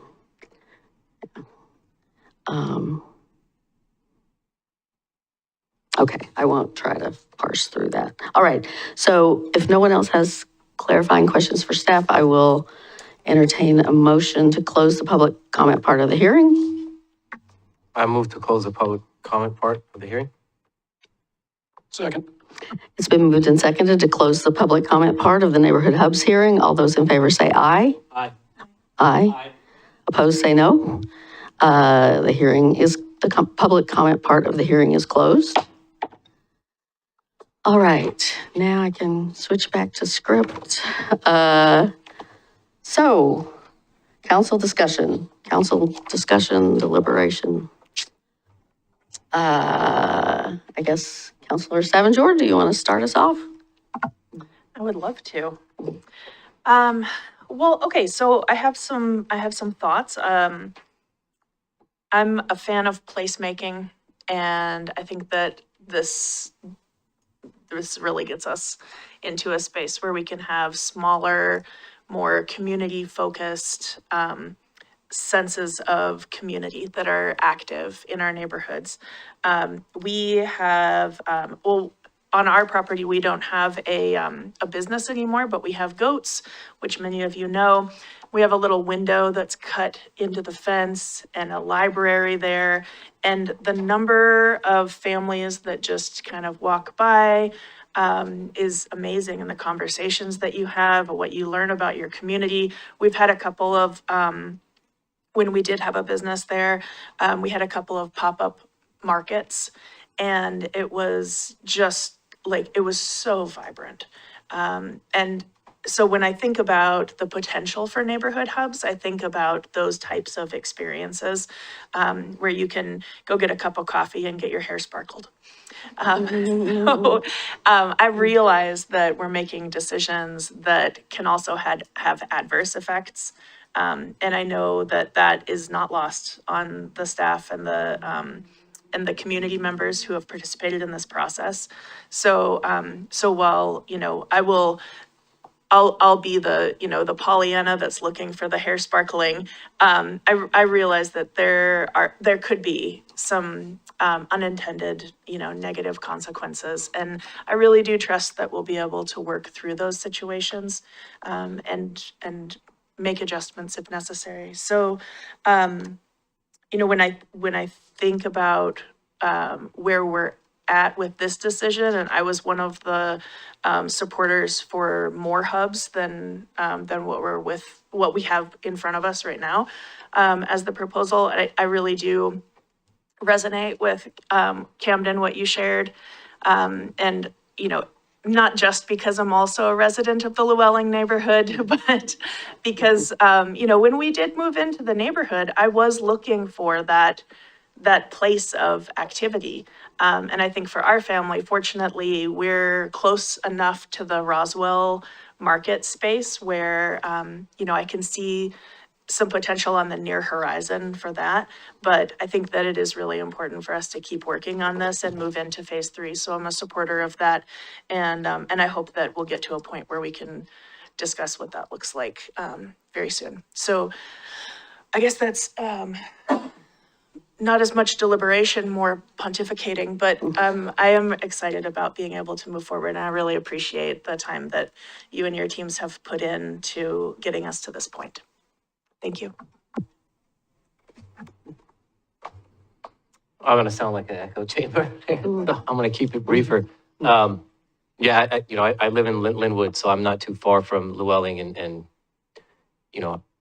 having a family, it's tough when your neighborhood has no sidewalks or nowhere to really go to gather. And, you know, there's a little bit of safety issue too, right? And being around people makes you feel a little bit safer. And the east side has been historically neglected in development stuff. So it's really awesome to see this moving forward. I am, just to make my point, I'm not opposed to the conditional use in the SMU and the permitted use in the NMU. I'm not opposed to that. And I too want to thank not just the staff, but the community who spent, you know, this was going on long before I was here. 2012. I don't even remember where I was in 2012. But, you know, this has been a long process, and over 1,000 people have participated in it, and that's huge. And yeah, I think it's time to move it forward to the next phase. Okay. I just want to thank the staff. I think that they took the comments from the last council meeting and really dug in on those and tried to come up with, quality answers that addressed the concerns that the council raised and that the community raised. And so I think that we have a template to go forward, and I think we just got to get out there and get going. And we're going to learn from this. I'm sure there'll be some speed bumps, but that's why we have these meetings, so that we can modify things if needed. But I'm pretty optimistic that we're going to achieve some successes here. So I look forward, and I certainly can support this package. Okay, Councilor Henderson. I want to echo a lot of what we heard before. My election is a little more recent memory for me, but the hubs were a big reason why I wanted to get involved more in our community. Like, this is our platform to add more housing, create affordability in our neighborhoods, create walkability. There's so many externalities with these projects that I really, really appreciate. In terms of this current code package, I'm disappointed to see that Milwaukie Floral was removed from SMU. I think this is something we should definitely revisit in the future, because I do believe, like Stefan said, this has been a hub for a while.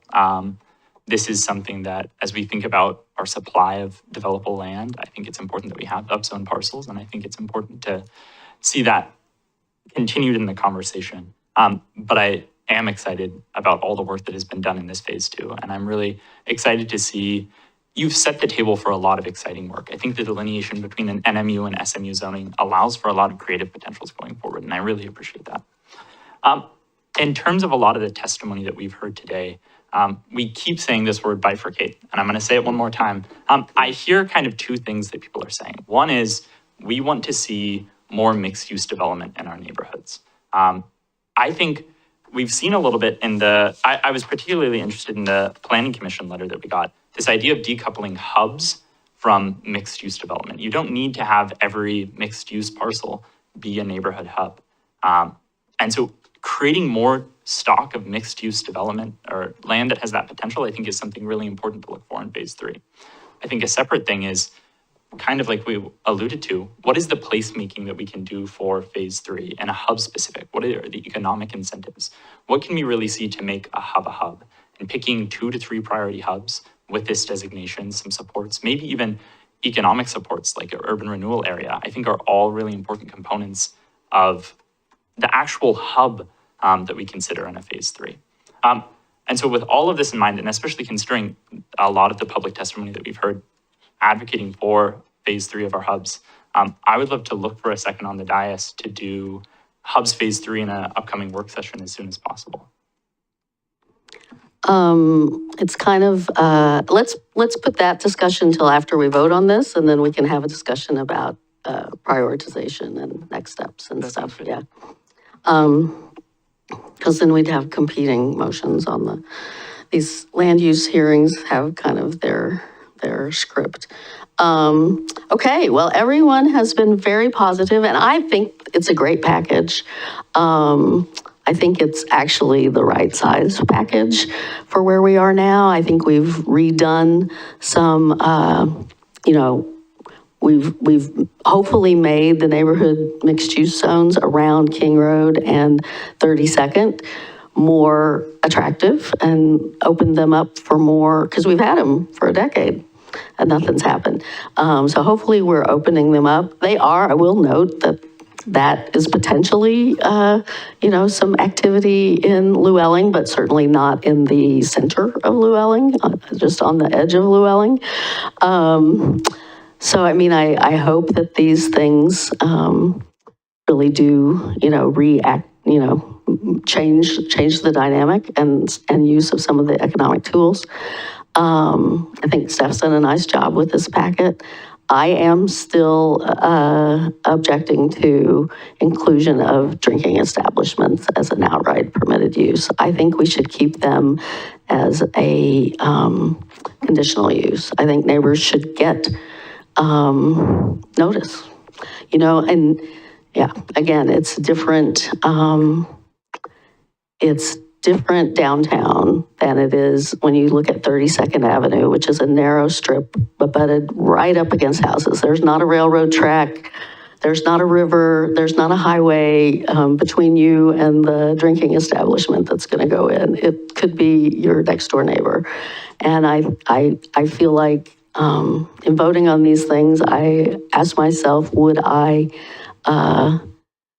want to live next to that?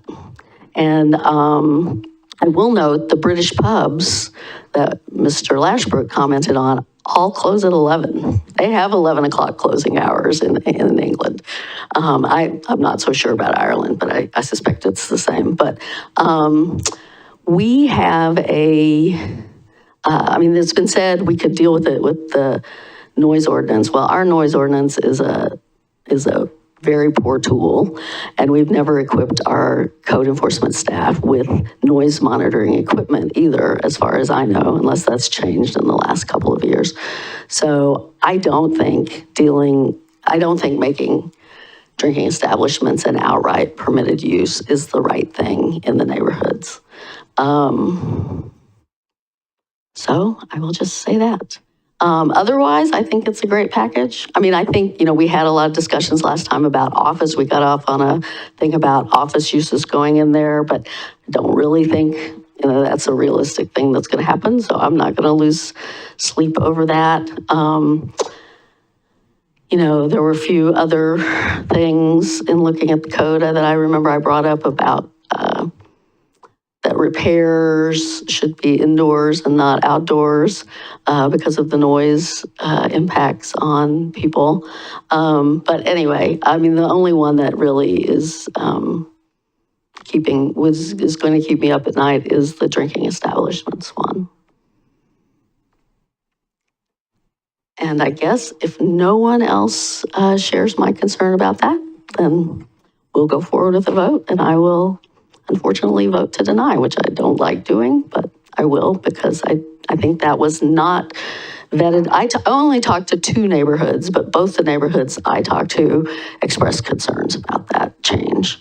The neighborhood leadership did. So I don't feel like it was quite clear. And one, I will tell you, the Island Station neighborhood said, well, yeah, we wanted more. We wanted them to add more land. We wanted more. But it never occurred to us that things would go on past 10 p.m. at night. So I don't feel like that discussion was very robust. And so, yeah, I don't feel like it's ripe to make that change without a broader community discussion.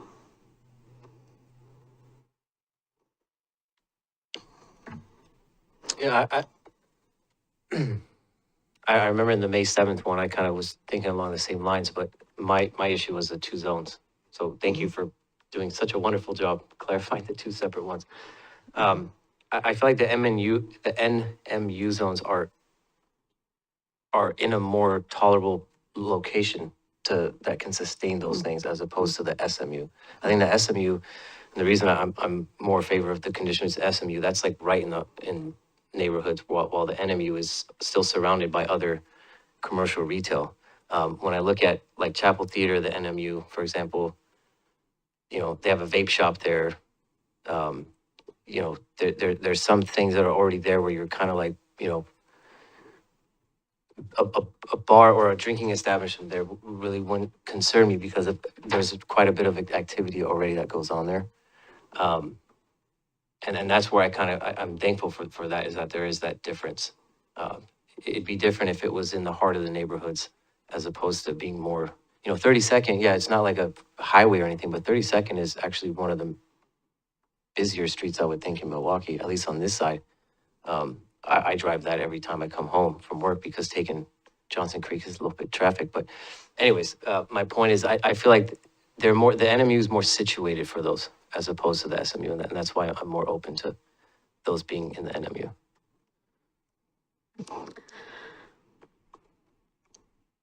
Anyone else? Nope. I'd just say, I appreciate your concerns, and I'd echo what Councilor Christopher was saying. This is where I really like the delineation between an NMU and an SMU.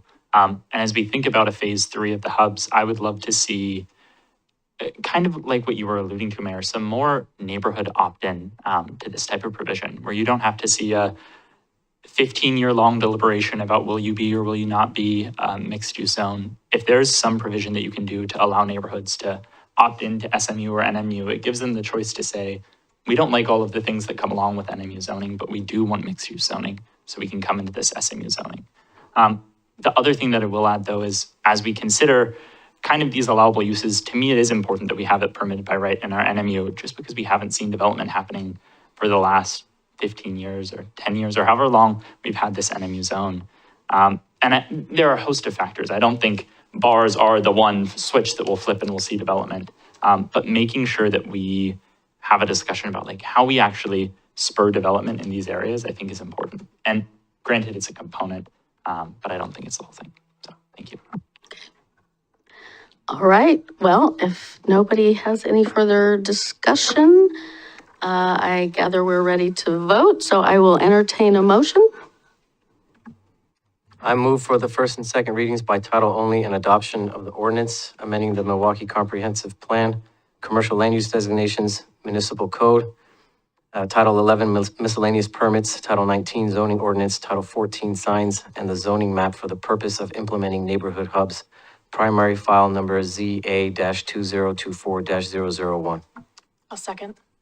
It's been moved and seconded for the first and second readings by title only and adoption of the ordinance amending the Milwaukie Comprehensive Plan, Commercial Land Use Designations, MMC Title 11, Miscellaneous Permits, Title 19 Zoning Ordinance, Title 14 Signs, and the zoning map for the purpose of implementing neighborhood hubs. Primary file number ZA-2024-001. Is there any further discussion? All those in favor say aye. Aye. Aye. Opposed say no. No. So it needs to be read at two separate meetings. Since the vote was not unanimous, the ordinance must be read at two separate meetings. Acting City Manager Sager, please read the ordinance title. I assume that should say one time in full. An ordinance of the City of Milwaukie, Oregon, amending the Milwaukie Comprehensive Plan, Commercial Land Use Designations, Municipal Code, Title 11, Miscellaneous Permits, Title 19, Zoning Ordinance, Title 14, Signs, and the zoning map for the purpose of implementing neighborhood hubs. Primary file number ZA-2024-001. Okay. So, the second reading and adoption will be set for the next council meeting on August 6th, 2024. So that's the end of that item tonight. We do have a couple of other things on our agenda. I wonder if people want a break. And I just wanted to know, Mayor, if you wanted to go back to the motion that Councilor Anderson was about to make. So I guess I wanted to know, I feel like we've got this push of letters and Commissioner Anderson's enthusiasm to move hubs forward fast. We did have a conversation with the planning staff 6 months ago about their priority of different things on their to-do list, and we are about 6 months away from, less than 6 months away from discussing new council goals. So I kind of feel like there's the work to be done on the economic development side of these hubs. But I kind of feel like we should wrap the prioritization of the next phase into our discussions about council goals, rather than sort of making some determination now that somehow changes assignments within the planning department. And I guess I don't know whether I want to look to the planning manager or, yeah. Well, Councilor Anderson has his goose. I would just say, I hope every time we disagree, you don't call me Commissioner Anderson. But I would say, I don't think, one is I appreciate the idea that this might be a goal that we could pursue in the future. I think there's a lot of, this is a meaty discussion. There's a lot to be excited about. I'm kind of giddy. This is my meat and potatoes. I've heard you say you want to be a planner. I could imagine the same. I think that a conversation, and I would defer to planning staff as well, but an initial conversation about phase 3, the scope of what would be contained in that, and kind of that starting gun of what we're going to be discussing, to me, is warranted now, because this is such a timely discussion. It's something that we need to get going on. It's something that a lot of our neighborhoods have been waiting a long time for. So I'm happy to be wrong, but that's my thinking. I have a thought and some enthusiasm. I think that it's our job to help kind of explain the policy direction that this council is interested in. I think that we have had some really good conversations about economic development, about hubs. The difference being that we have been working on hubs through the comprehensive plan for, 8 years. And economic development might very well be part of our conversation at the council retreat. I wouldn't be surprised if it ends up being one of the goals, but I think that showing some support to be able to move this work forward can be done without necessarily getting into the nitty gritty of, dictating the work plans within the planning department. So I'm just putting my opinion out there that I would be interested in looking into what phase 3 would mean for the city, the timelines, the deliverables. Maybe it's that we have a work session that is focused on that, but I think that's exactly why. You want a goose? Please. Oh, you don't have a goose? Oh, I'll share. Sorry. So, I hope that is helpful for staff, because otherwise you might be guessing at what makes sense to move forward next.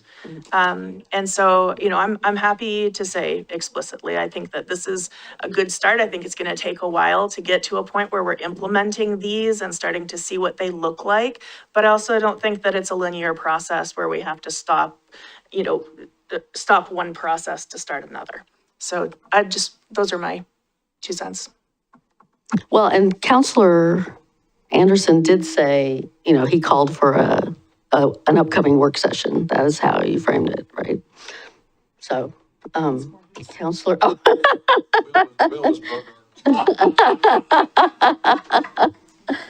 Throw it up there. They travel in flocks. They do That's right, so- travel in flocks. Councilor Koster-Buddy. Yeah. What?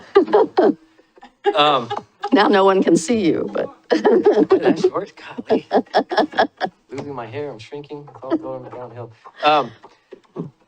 Just to touch on Councilor Stavanger, actually, I also see hubs as a potential to help actually with mitigating economic displacement. Because if there's any smaller businesses right in like downtown or those areas that end up getting pushed out from a bigger one, or they can't survive, maybe going to an NMU or an SMU might be better for that smaller business. So I also do see it as a tool to be used to push back on economic displacement. And again, to Mayor Beatty's point, I mean, how would it, because I wouldn't want this to be on hold for much longer, because it's been a decade. I mean, that's a long time. And it's clearly, since I've been on council or been in Milwaukie, I think this is probably the most I've seen this number of people involved in the process. And I'm sure a lot of people were involved in comprehensive plan, but when it was like over thousands, I was like, wow, this is a really is serious. But how much of a burden would it be on staff to weave this in, I guess, to what we're currently doing? Because it does relate to some of the direction, as Council Staff and Jordan put it, to where we're headed in these goal discussions. So is it a heavier lift than we're making it sound? I think that we've already been brewing on this for a while, right? Like, what would Hubs Phase 3 look like based on all the conversations that we've had? So we've already been putting together some ideas, and that was kind of like briefly outlined in the staff report, just giving you a little snapshot of what those things might be. So it's not going to be difficult for us to come back and at least start the conversation with you all. So I think that we could come back. We'll look at the forecaster, but we won't push it very far out. Like, it's probably, what are we in July? And maybe early September that we can come in a work session. So we'll get back to you soon, and we're prepared to come and have that conversation with you all. And if I could just jump in there, I agree with everything Laura said. I really appreciate you bringing this up, Mayor, you know, as in the city manager chair. It's really helpful when you think about impact on staff and the work plan. But I totally agree with Laura. I think the beauty of this coming back in a work session is it's not really we can't provide direction to staff in that setting. So it's really a space for you all to have a dialogue about what Phase 3 means to you. What are those policy priorities? It might cue things up that really help that goal setting conversation and other conversations down the road. So I would just say, and I'm glad that we're on the same page, that I don't think it would be putting any burden on staff. It might help clear up that picture. So when we revisit the work plan and we revisit goals, we have a little bit of a better sense of what we're all talking about. Yeah. So to that end, I think it would pave the way in a permeable way to our conversations in the council retreat that's coming up in 6 months. And so, you know, the way that we put things on the agenda, if it's not the mayor putting something forward, then you need 2 counselors. So I would love to be your second to be able to put that on a work. Well, I'm happy work to session. have it come forward as, you don't need a motion. I'm happy to have it come forward as Laura sort of outlined, yeah. And the only other thing I would just add as a note is we will be talking about 2 counselors. I believe it was Councilor Koster-Abadi and Council President Massey requested a discussion on CET funds on September 17th at the work session. CET funds support a lot of things, one of which is economic development. So this might be a good to have on the same agenda. We'll see what agenda magic we can work. Yeah. Oh, and I said I was going to recap direction. So I'm hearing direction that we're going to be adding a work session discussion on Hubs Phase 3. Mayor, I also just want to note that you raised a good point that staff can follow up on, just reconciling our comprehensive plan and our zoning map and making sure all those historical resources are checked. So we will follow up on that. Thank you very much. All right, so with that, I think we're finished with Hubs for tonight. We do have other business on our agenda, but I want to take a 5-7 minute break and folks can come back at 8:30. All right?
we're backtracking in our numbering. Business item 7A, annexation of 9304 Southeast 55th Avenue. And that will be presented by Planner Adam Haru, or by Senior Planner Vera Colias. Okay. Good evening, Mayor and Council. Adam is online if there are any questions, but this is a proposed annexation for a single detached unit at 9304 Southeast 55th Avenue. They are proposing or asking to annex into the city for the purposes of connecting to sewer. Happy to answer any questions that you may have. Does anyone have any questions on this annexation packet?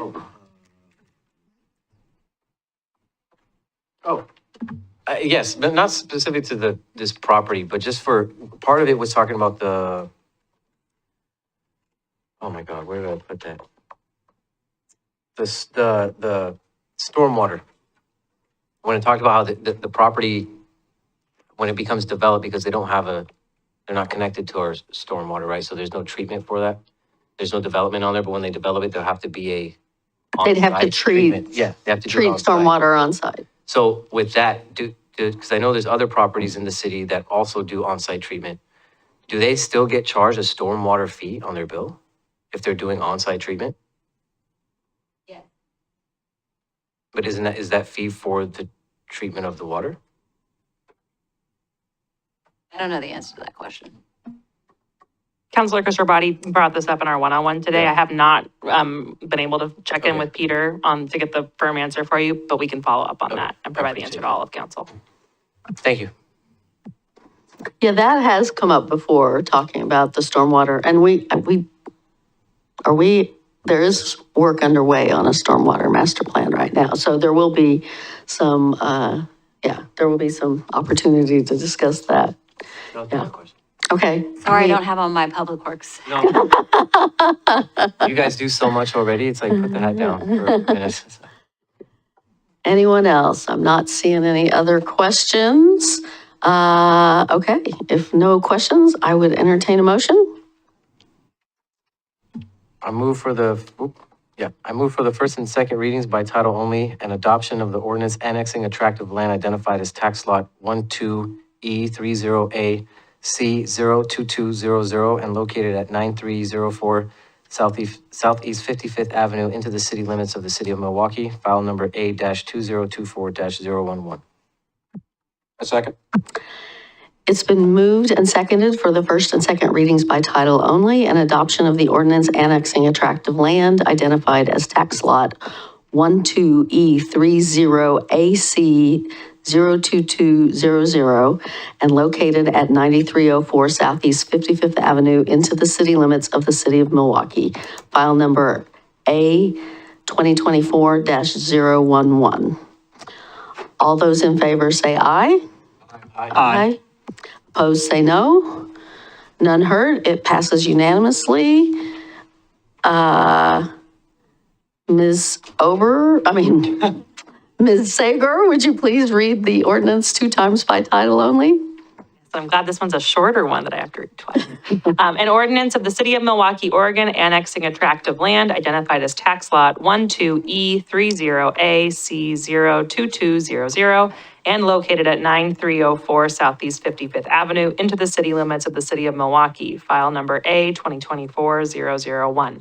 And again, an ordinance of the city of Milwaukie, Oregon, annexing a tract of land identified as tax lot 12E30AC02200 and located at 9304 Southeast 55th Avenue into the city limits of the city of Milwaukie, file number A-2024-001. Thank you. And Ms. Madigan, would you please poll the council? Councilor Kusterbadi, Aye. Council President Massey, Aye. Councilor Anderson, Aye. Councilor Stavengerd, Aye, and welcome. and Mayor Beatty. Aye.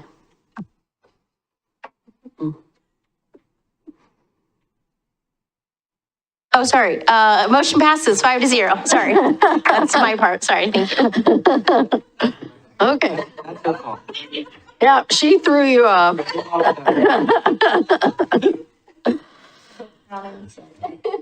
All right, it passes unanimously. Ordinance number 2245 the planning team can be excused, and I'll turn it over to the acting city manager to give her update on houseless services. Great memo. I thought it was really good. Thank you. Okay.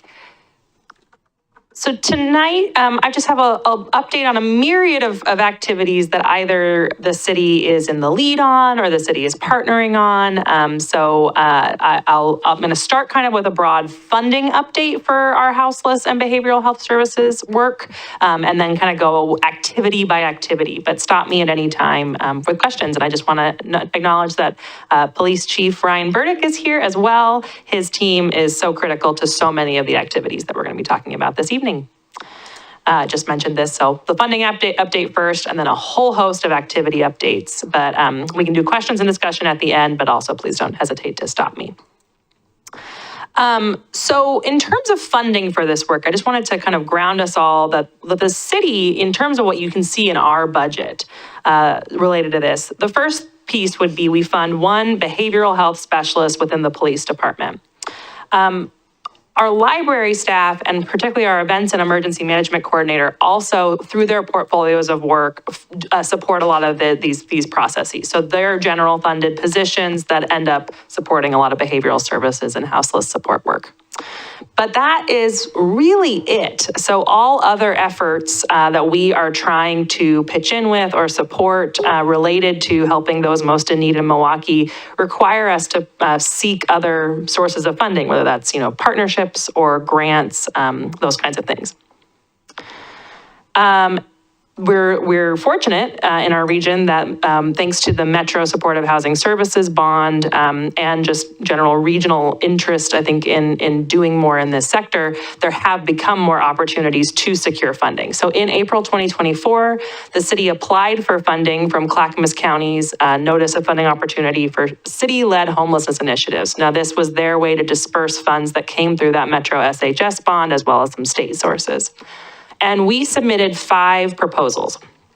3 of those had the city itself as a grantee, meaning we were asking for funds that would come directly to the city. 2, we submitted on behalf of partners. So we were really just the vessel to get that into the county's hands. We said, we support this, but we're really more just the facilitator here. And I'm going to talk about what those 5 are and the status of them. 2 of our proposals were selected by the county for funding, but we do not yet have the IGAs or the contracts designating how those funds are going to come over to us, or to, in one case, us, in one case, a partner. Again, I'll get into all those details.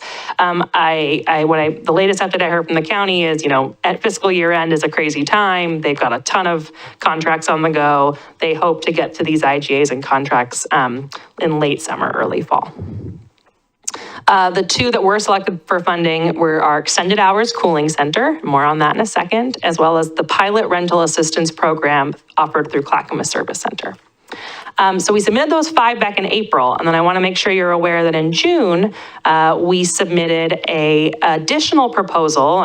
Technically the funding window had ended, but the county knew that this was something in talks. They had been involved in talks about this, and that it wasn't quite ripe by April. And this is a proposal to establish an emergency warming shelter at St. John's Episcopal Church in Milwaukie. This is one of those cases where the money would not be coming to the city. It would be supporting funds to the church and to Love One and the Father's Heart to stand up that warming center. So we were, again, the vessel sending that into the county's hands. And I have not heard an update on the status of that one yet.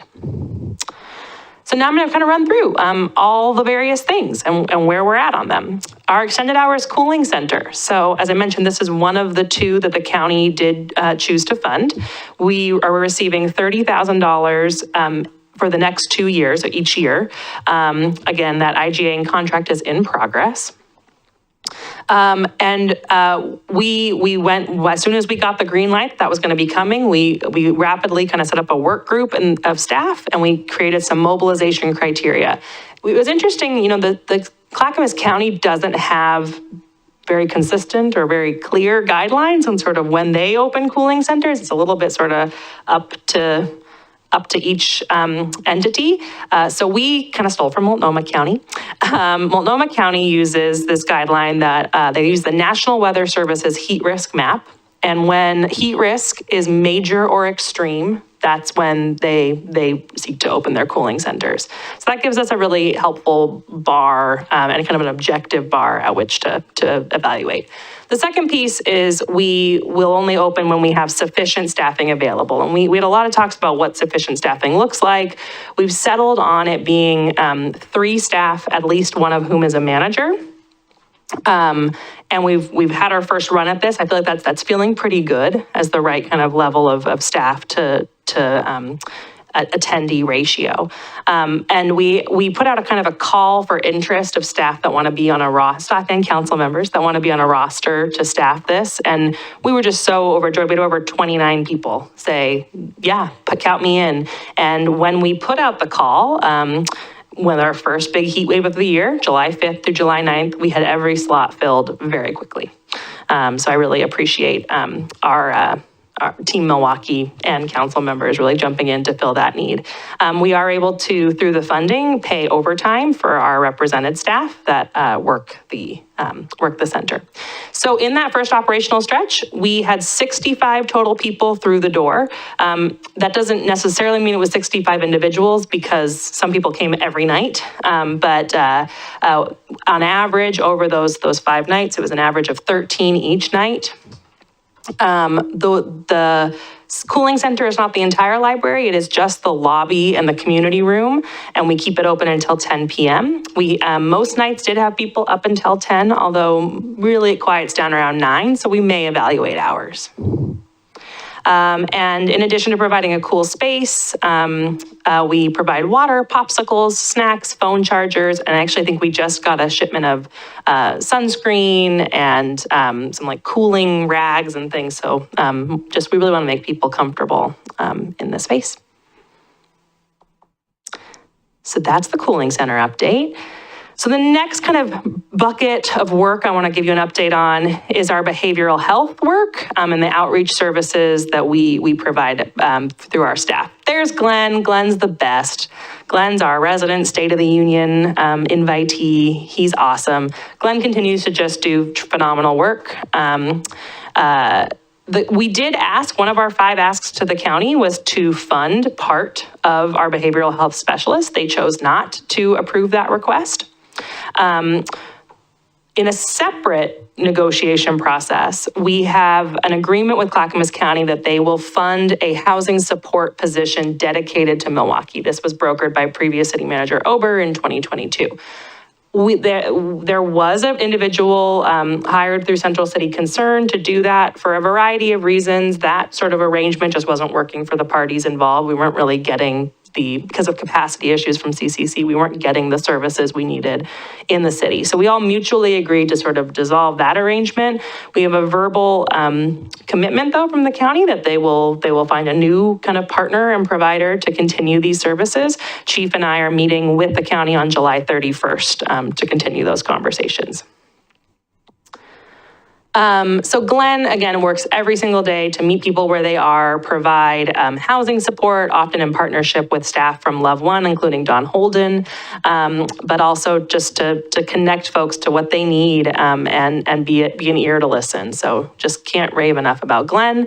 But it's not just Glenn. While Glenn has the behavioral health in his title, I have to just really give a shout out to their amazing team at the library. The library is sort of our frontline social services space in the community. And every day they are providing assistance to folks who need it. So just in the last year, to give you an example, library staff made 33 social service referrals, and that's just the ones we had documented. Brent thinks there's probably a lot more that we didn't write down. We gave out 1,200 granola bars to people who were hungry or needed just something to kind of help de-escalate situations. 72 bus passes were given out. And then we also use the library as a space for really important service connections with community members. We hold monthly probation and parole outreach clinics done by Clackamas County Sheriff's Office and weekly outreach events with Milwaukie Police, 4D Recovery, and Love One. And those have been really popular and are serving dozens of people at each session. So this one, I'll say a little bit about, but I also want to really welcome Councillor Stavengert. I kind of put you on the spot, but to jump in because you, I think, know a lot more than I do. So this is the second item that was selected for funding by the county. Again, we submitted it, but the money is not coming to us, and there really aren't staff resources going to this. The money is going to go directly to Clackamas Service Center, but it's a good chunk of change, which is awesome, and it supports all the various things on there. Probably the one I want to call your attention to the most is the $275,000 for short and long-term rent assistance. So Councillor, do you want to add anything on this one? Sure. Yeah, I'll add a few things. This is a 2-year pilot. We were successful in receiving a total of $900,000, which includes some additional staff support at the Clackamas Service Center to work with residents of Milwaukie, and to also provide a special augmentation of rent assistance that is above and beyond, or in some cases upstream from the coordinated housing assistance pathway that folks usually go through. And so, you can always contact the county if you are experiencing housing instability, have been facing, eviction, things along those lines, to access some funds through what is called CHA, the Coordinating Housing Assistance Program. This is an effort that would really be able to help folks before it gets to the point where they have an eviction, before it gets to a point where they're at that they're already kind of having that increased stress in their household around the potential to move. And the focus population for this, because as you could imagine, there are a lot of people in our community who have some pretty acute need in terms of housing stability. So I'm proposing a focus population of residents of Milwaukie that are 65 or older. This really kind of gets into providing some stability and some assistance for our aging population so that they're able to stay in Milwaukie. Many folks have been here their whole lives. So, and then the other population really has to do with families that have students in Milwaukie schools. So just switching schools once can set a student back 6 months in learning loss. So you put on top of that the additional trauma and stress and just kind of picking up on those vicarious extra energies around the house when families are dealing with big decisions around housing, around the supports that they're able to provide if they have to choose between paying rent or what they're going to eat for this month. So the population there, because Milwaukie schools have a catchment area that sometimes goes outside of the city boundaries, my proposal would be that if a family has a student that attends Milwaukie schools, even if they live in unincorporated urban pockets, that they would still be able to access this pilot program. That there's no reason why the disruption should affect one classmate when another classmate would be able to access, their family would be able to access this. So I think that builds stability, it builds cohesion within schools. Those are populations that the county is great with. This is a really vulnerable, group of folks. The Clackamas Service Center is very happy with that as well. I've met with them a couple of times. This was part of my council report, so I'm not sure maybe it's more appropriate just to go into detail here, and I'll try and make it fast because I already saw you check your watch once, Council President.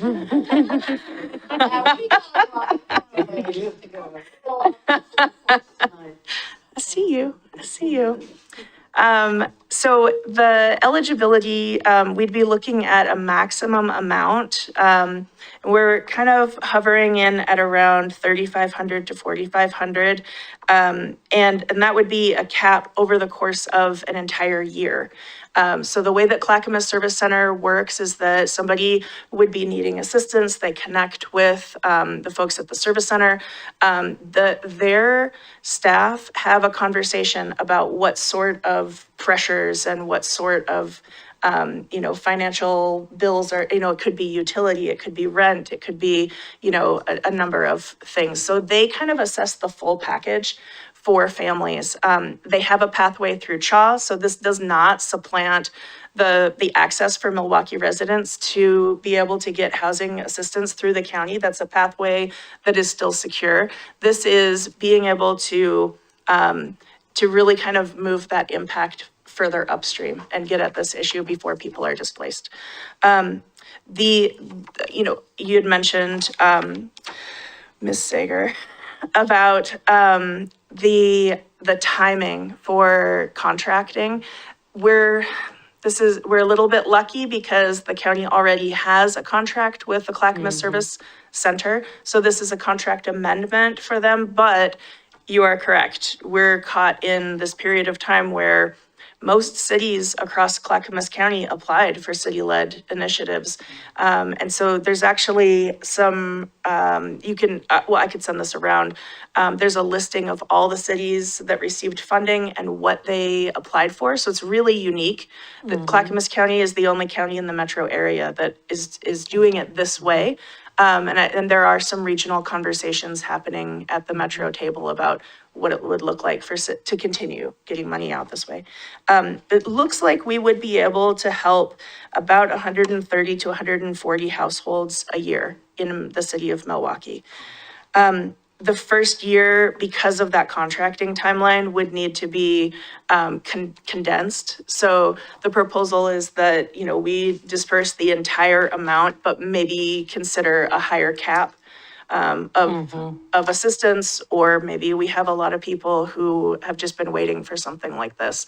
So those conversations are still in the works, but we've already had, I think, 3 meetings so far to get down the path for contract negotiation. And we're trying to move that as fast as possible so that families don't have to choose where their kid is going to go to school in the fall, just because the contract wouldn't start until, October or something along those lines. So really working hard on that. And I have a ton more information I'm not going to share this evening, but I'm happy to put some of this into, a report that could be shared in a future packet as this develops. I think this is a really exciting partnership. I'm really, really grateful to the Clackamas Service Center for their partnership and their support and their trust in helping us to build out something that helps keep our residents in place. Are we still trying to have a tour there? Yes, we are. Yeah, Okay. they have an annex that has been under construction, and their staff just took a little bit of a break at the beginning of the month. So we're still working on getting a date that works for council to tour the site and meet everyone. Great. Council President, I think you were up first. Yeah, Rebecca, this is great work. Will people find out about this resource? Well, clearly because they're streaming us on YouTube. I jest. There's at least my husband watching right now and your wife. So I would love, when we have the materials ready to go, I'd love to put them in the pilot. I would love to work with the city to do some social media sharing. We also have partners that are organizational partners that have deep connections throughout our community. And so that information will be shared with those partners and hopefully disseminated through word of mouth and, And the library. And the library. And the Wichita Center. I mean, I Yeah. can think of lots of partners, yeah. Yep, that's very true. Yeah. All right, Councilor Anderson? I just have to say, credit where credit is due. That is $1 million basically that you pulled into our community. And I am So impressed, so grateful. There's a lot of learning that I want to do from the four of you. And this is like, when I think about what it means to be a counselor and serve our community, this is just like, this is incredible, Rebecca. You're going to help so many kids and families. So really grateful to have you. Thank you. Thanks. Yes, a couple of questions. First off, again, thank you for this. I mean, this it can't be said enough, right? Because of how much this is going to impact things. And you know, just in discussions we've had, I just don't think people, it's a shame that more people don't watch these, right? So anything that we can do to get this out there, consider me game for that. My questions are, and this is tying to, and maybe this isn't this is a question for an upcoming discussion on CET, is seeing if this is something that we can sustain using our CET funds, since the bill does allow our CET funds to be used for rental assistance and down payment assistance. If it's possible, it would be nice to see this continue. If it's not something that can be continually funded at the county level. The other question was the position, and this is more for Emma, as much as you might know, the position at Central City Concern for the Housing Supportive Services. I remember when we voted for that. Is that, was that ever provided?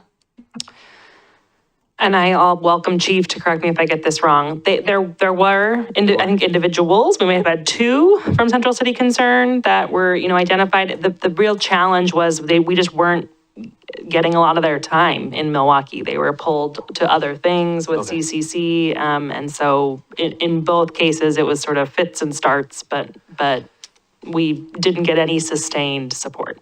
And would Central City Concern, would that be the contact? Like, do you have the contact for, like, who would we reach out to if we wanted to individually, as counselors, reach out to them to kind of get them to, or figure out how we can help get that position filled as quickly as possible? So in the conversations that we've had with the county and Central City Concern, and we parted on very amicable terms, I think we all just realized that this triumvirate was not the right package at this time. I don't want to get ahead of the conversation we're going to have on the 31st, but I believe the county is looking at potentially supporting another organization to provide that Like services. Do Good or something like that? Like Love One, where Don Holden is a housing support specialist and is already spending a bunch of time in Milwaukie. Nice. So we'll provide an update after that conversation, but I think, again, no fault to Central City Concern, I just think they're stretched. Yeah, right. As everybody. And if, the other thing on RS 68, it talked about, and I know you mentioned this, but this morning when we talked, but I think I might have forgotten if you can explain it, because it mentioned that the staffing for the overtime for that is stretching some members, and about funding for that. Could you reiterate what we talked about this morning? No problem. So, kind of going back to my first slide of what we have in the budget to support this work is really Glenn's time, and then the budgeted time we have for our library and our emergency management staff that end up doing a lot of this work as part of their portfolio. Something like the cooling center, the extended hours cooling center, we don't have the budget to pay that overtime. So we're really grateful that we got the grant from the county, or the funding from the county that has allowed us to do that. But I think it's kind of a bigger message overall that as these needs become just more apparent, it's connected a little bit to our financial strategy that we've all been talking about. Right. It's requiring more of our staff.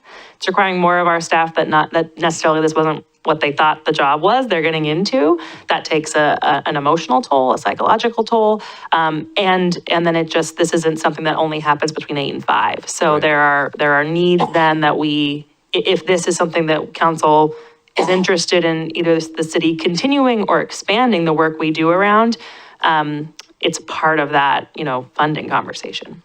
I hope that helps. Yes, absolutely. Thank you. I guess I would also just bring up here, in terms of continuation of this, in terms of a couple of things we've talked about here, is that there are going to be some discussions over the next few months about Metro's supportive housing services bond measure, and they're looking to put it back on the ballot for some modifications next May. it's interesting to be in Clackamas County because Clackamas County is the only one of the 3 counties that has been really sharing with the cities.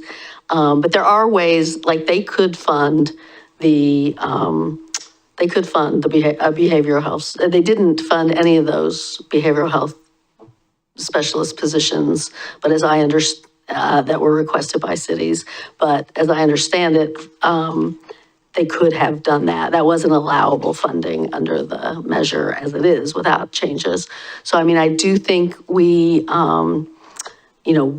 we want to have a more full conversation, probably in, September or October, about and get a more full understanding about what Clackamas County's position is and, where all of that stuff is landing. Because when I sit at mayor's tables, I hear much more contentious relationships between cities and the other 2 counties.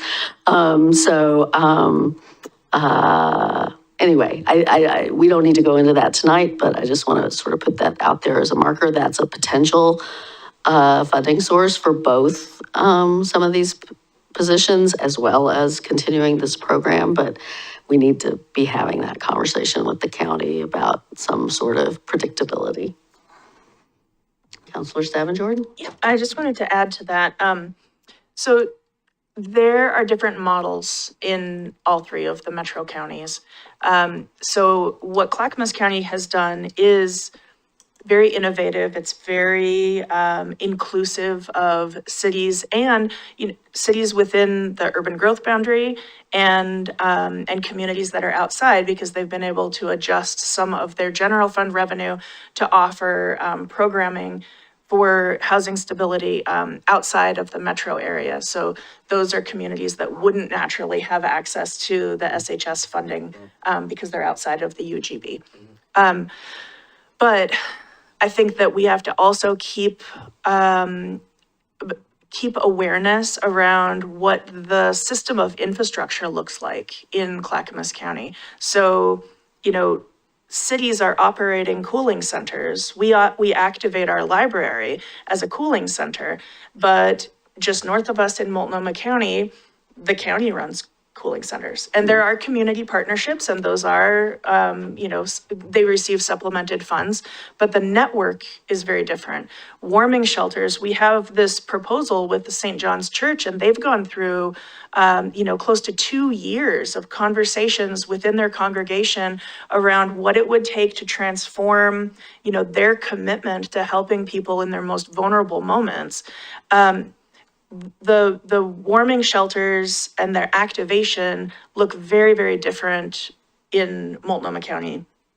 Clackamas County operated, this year it was the first expansion of the Father's Heart. If you've ever been to the Father's Heart, it's cramped. And to try and get the number of people who need, a warm shelter in that space in severe weather is daunting. So this year they opened up the Clackamas Community College, but still that's just one site, and Multnomah County operated 18 plus warming shelters in the last cold weather activation alone. Mayor, you'd mentioned funding going directly to cities. So the city-led initiatives, this is unique to Clackamas County, but also the infrastructure piece sets up counties like Multnomah to have a different relationship with some of the cities that are not the city of Portland, right? So there's a partnership that they've had with the city of Portland. It's all based on a community of care model, but Multnomah County funds the city of Gresham about, I would say about 1.2, maybe $1.5 million directly. And they operate their own homeless outreach team, their whole setup, and that is direct funding, not from Metro, but from the county. This year, for the first time, the other cities in East County, Wood Village, Fairview, and Troutdale will be a part of a team to disperse $300,000 in funding that benefits residents of those jurisdictions.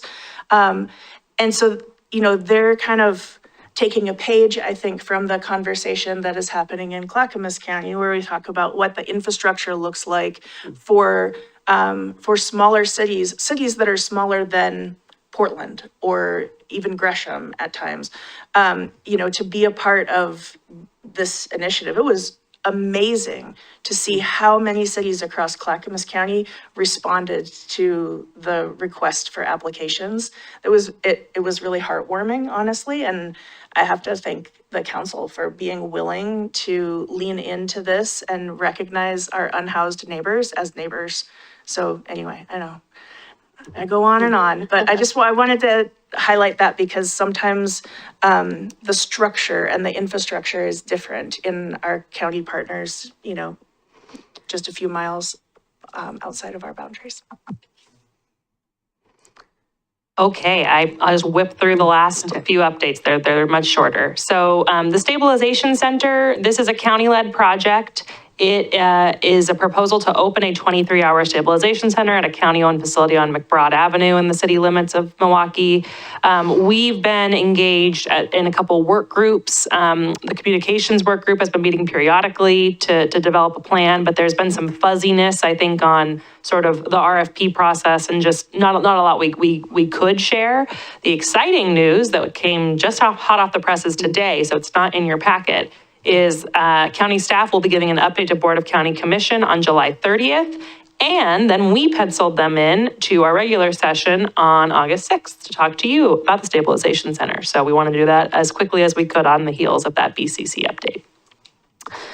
Providence, this was another one of our asks. We asked for, on behalf of Providence, for some peer support specialists. That was not funded by the county because they are having a lot of separate conversations with Providence about how to best support the needs that they have across both Milwaukee and Willamette Falls. But I wanted to just share with you all that we are still meeting quarterly between MPD leadership, myself, and Providence leadership to just check in on things, work on our relationship, rebuild some trust, get updates from their side about protocols they're working on. We can talk on our side about protocols we're working on and ways that our law enforcement and behavioral health staff can work better with them. And we are on the calendar to go on a site visit on August 13th to Prov. And as part of that, we'll tour a few different parts of their facility, but it will include a tour of the emergency room. So you can kind of see some of those new protocols in action. And then this last one, super fast, I already kind of mentioned all of this. The funding was submitted by us on behalf of St. John's Love One and the Father's Heart. If it's approved, it will fund both building improvement expenses and operating expenses. And if it all goes forward, it would be overnight shelter space for up to 20 guests during cold weather events. That's my thing. If you have other questions for myself, for Chief, or anyone, please let us know. Anyone with questions? Yeah, so they haven't the county hasn't made a decision on that? Nope. What? Haven't? I thought all the decisions have been made. So this is the one that we submitted late. Oh, okay. Yep, Yeah, we submitted it in June and just no update yet. They knew it was gonna be late, they knew it was coming. One thing that has mentioned to me is that when the Board of County Commissioners was reviewing all the proposals, one of the statements they made was, I wish there was more shelter space. And so we're optimistic that this really would fit part of that need. But we'll let you know as soon as we hear. Other questions? There's also a community meeting around Clackamas County's proposal for a recovery campus. So I know that happens the night that we have our joint meeting with the Equity Steering Committee. But, I think it might be helpful maybe when county staff are here to loop back and learn a little bit more about that proposal. And it's just on the outskirts of. Yeah, well, I've sent a couple of emails on that, and the meeting, I did note that the meeting is, and I asked the county if they're going to tape record it, and they said no, but they did offer to send people to come talk to us. So I had that in my council reports, but we can move it up to here.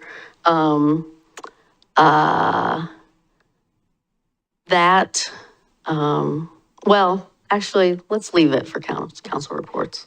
I think the last thing that I'll say on this topic, because I'm trying to get better at reiterating direction. So the things that I heard from this one is we will keep working on a tour of Clackamas Service Center. We will bring back a more robust conversation about SHS funding in September and October. And then we'll loop back on this Clackamas school topic. I think it's a good suggestion, Councilor Stafford, to talk to county staff when they're here on the 6th. Okay. Council reports. Oh, I've got an order for them. Okay, Stavanger, Councilor Stavanger. All right. So I sent some information around to council, and I believe that the letter was included in your packet as well. One of the council liaison roles that I have is with the Clackamas County Coordinating Committee, the C4. That is the group that meets locally to discuss transportation, land use, and we're getting into a little bit of housing as the SHS measures heating up. But the Metro Subcommittee meets tomorrow morning, and one of the items on their agenda is the legislative priorities for JPACT, which is the Advisory Committee for Metro Regional Government. So I want to see if anyone has thoughts about the legislative agenda. And then the other letter that I sent around pertains to a draft of the joint values and outcomes that Clackamas County C4 has put together. They want to see if there's support to sign on to this letter. So Nicole has so lovingly placed this on our screen for review. Thank you. You should have received this in your email, was in your packet as well. Hoping to have some conversation tonight about reflections, any modifications you would like. And if you all feel comfortable with me representing Milwaukie, signing on to this letter. So let me say, I was there for this discussion at the C4 retreat that resulted in this. That was the first day when Councilor Stavanger was unable to attend. I do think, I mean, I'm fine with us signing on to the document. I do think there will, as you will notice, if you run a search on this document, the word toll does not appear. And that was kind of surprising, given how much focus in this county for the last couple of years has been on tolling. There was some movement in the sort of brainstorming that led to this. There were some people who wanted to put in a requirement that tolling only, we would only support tolling on new lanes or new capacity, but not on existing capacity. And I and several others objected to that being included, and so it didn't get included. But I could imagine a push for something like that at C4. I mean, all the cities are going to come back in with comments now. So I could imagine that that's, that there will be a push to put more tolling language in here, so. So Mayor, to clarify that, if there's an amendment made in the meeting to add language around tolling, is that a deal breaker for you? It depends on what it says. Okay, so I guess let me try that a different way. Does that mean that we should pause at that point and bring the amendments back to council, discuss those, and then kind of like the tolling document that we signed on to last year, then Milwaukie would just be a little late to add the logo? Does that feel comfortable to everyone? Yeah, I mean, I think we probably haven't really, I don't think we've really had a discussion on tolling and where we all are. I mean, we kind of went along last year because it didn't say no tolling ever. Mm-hmm. It was specific to the proposal that was afoot. And that's still where I am. You know, I don't want to, but I think we probably need a broader discussion on tolling, so. You see, no tolling ever is where you are, so. No, I'm not no tolling ever, and I'm not vote before toll either. I think, you know, there's a ballot measure out there about having to vote before any toll. I'm not supportive of either one of those. I think tolling is an appropriate tool when used in a fair and appropriate, you know, balanced manner across the region. So that's my concern, is that we don't sign on to anything that, yeah. Okay, so, I mean, I think I have a pretty good idea of where the bumpers are on this, because, you know, the conversations that we have had, you know, have focused on tolling as a specific tool, used at a specific time, you know, within proposals. The proposals that were brought forth around 205 were obviously problematic to the jurisdictions that neighbor that protect, you know, the proposed widening and those construction projects. And I think that's why we see some cities speaking out more than maybe Milwaukee has, because, you know, as it pertains to our jurisdiction, it may not have as big an impact, right, directly. Certainly there are still residents of Milwaukee that would travel on those highways, but it would be a little bit different than like a conversation about tolling on 224, right? So, I mean, does council feel comfortable giving some specificity around, like, if there's an amendment that comes in and kind of leans toward, you know, no tolling ever, you know, clearly I'm going to be able to say, hey, that gives our jurisdiction a little heartburn. I'd like to bring that back and discuss it with council. If it's an amendment that requests involvement and, you know, active participation from nearby jurisdictions, that feels a bit more benign, and I would like to be able to have the autonomy to still add our logo on this document in the meeting tomorrow. And I'm not sure how others feel about that. The fact that if anybody's still watching, the fact that this doesn't contain anything about tolling doesn't really bother me, because I figure that I kind of looked at it like maybe a separate issue from the point that they were trying to get out of this document. Because I think just in the time that you've been there, there's been separate discussions on that, right? So I'm not against signing on. I mean, nothing on here turns me off. Well,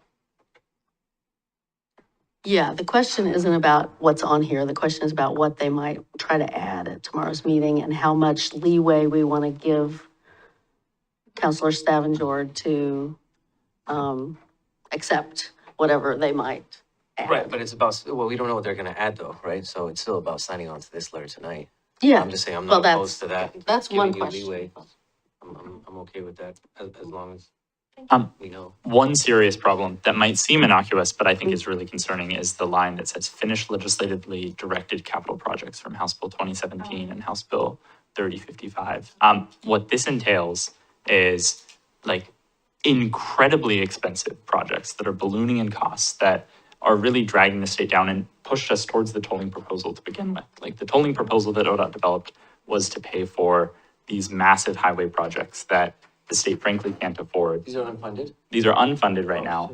And like these projects detract from real maintenance conversations that I think we need to have as ODOT. ODOT, with declining gas tax revenues, can't afford to sustain regular maintenance and repairs. And so to me, the fact that we're talking about adding on billions of dollars worth of expenses, I'd be happy to send around. We're hopping into legislative business. We talked about county stuff, now we can do legislative stuff, but I'd be happy to send around information about some of the projects contained within House Bill 2017. But to me, at this point, like if we're making massive investments, there are other places where I think we can see a better return on our investment. And I also don't think we as a state are poised to do billions of that. Go ahead, Mayor. No, I just, this document is about Clackamas County's position going into the new session, right? I mean, that's what it is. It's sort of, yeah. I'll say, our good former representative, Power, voted no on House Bill 2017, in part because of insufficiencies. I don't want to put words in her mouth, but insufficiencies around clean energy priorities driving us towards a green energy future. And 2017 has a lot of really harmful projects, I think, baked in. And a large conversation about a package in 25 is, do we stay true to commitments in 2017 that maybe divert us from what we want our clean energy future to be? So it's a thorny mess. Okay. Just so you know, I don't know what's in 2017 or 3055, to be perfectly honest, but the big driving conversation is the Sunrise Corridor, that thing in the next line, yeah. But so it's listed as secondary projects for future funding, so it's not in either of those bills. It's not in either of those bills, Okay. but it has been a priority for Clackamas County for a number of years. There's a visioning committee that has been convening around that project. I serve on that visioning committee. And that has been a stated priority from a transportation perspective of several of the commissioners, county commissioners. I will also say that this document and the discussion of this document sets a foundation for Clackamas County's representatives to the Joint Policy Advisory Committee on Transportation, which is within Metro Regional Government. That group at their meeting on the 18th will be discussing their legislative priorities.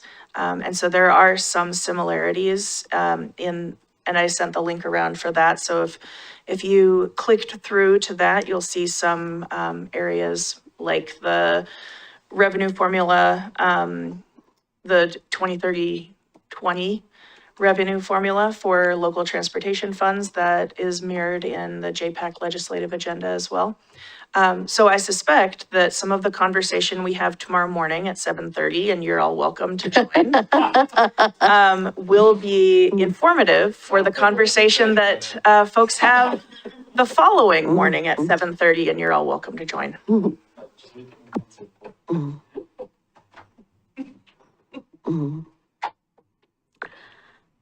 I have a question. I'm trying to understand the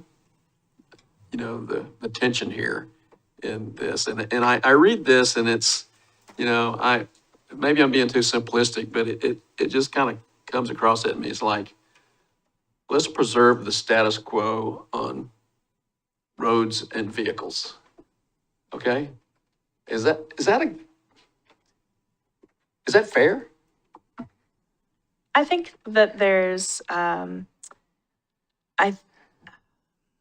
I think that there's some concern about the gas tax going away and revenue that is available at a local level for maintenance of roads and local construction projects. I think that that's certainly reflected in here. I think that many of the folks who have been active in transportation conversations in Clackamas County have expressed their opinions and the opinions of their jurisdictions around tolling, specifically the tolling projects that were proposed on I-205. And those concerns were synonymous with not now. Let's, figure it out, test it out someplace else. So I think that there is some concern. And maybe it doesn't say tolling in here, but I think that that might be where some of the messaging comes from, like take care of this stuff first. I think that you are correct in reading into that a bit. I also, it's like, there are some things that aren't really explicitly in here. I mean, I'd like to see more in terms of transit gaps. I know it mentions transit gaps in terms of, like what the transportation package should address. But when you look at the TriMet service district, outside of maybe Oregon City, you know, the connectivity really falls off. Yeah. So from our perspective, I'd like to see more advocacy around that. So getting back to the other part of the tension is, I think that what I'm hearing from this group is that, it's like, well, we're not going to just say tolling is a terrible sin and thou shalt never, because tolling may be a useful tool in some circumstances. And so I hear this group saying, well, do we want to, or do we feel good sending you off to do that? And so but the issue here is that these are our neighbors, the Clackamas neighbors. And I think that, in the spirit of collaboration, we would like to have, our dogwood seal on a letter. And so that's the tension I see, is that, at some point, as the rest of Clackamas going to say, Milwaukee's never going to sign up for anything the rest of us want to do. I mean, we do want to see them, we do want to demonstrate our collaborative partnership, and we do have a collaborative partnership with many of all of the jurisdictions in some way represented around that table. I think that, like any other city or CPO that shows up to these meetings, we have go, no-go issues. And I think that, it can be really daunting when we have this document, which we could certainly all review and decide upon, but then the potential for that document to change in real time, and if this is what I'm hearing, Mayor, is that, that might influence whether you and probably others feel comfortable then getting to yes in tomorrow morning's meeting. I actually can't predict how it's going to go. And so I am asking that as your liaison to this policy committee, trust that I'm going to be able to navigate that conversation. And if there's something that gives me pause, then I will say that we need to bring it back and have conversation with council. Sounds like the first test of the swim lane. Well, the irony is that I may not want to swim in this lane by myself. Well, and the reality is we all have to be in this swim lane because this is the big thing in the legislature next term. So, but I am fine with what you just said. I am fine with your navigating this to Trust. for us. Yeah. Okay. All right. Well, don't be surprised if I'm texting you at 7:30 though, Mayor. Who knows? I might even get Thank up and watch. Yeah, absolutely. It's on the county website. Yep, if anyone wants to watch the meeting tomorrow morning, bright and early, 7:30, the link is on the county website. You just search for C4, and it's the C4 Metro link. So if you to click the link on the regular meeting, that's the evening meeting, that's, the other 7:30.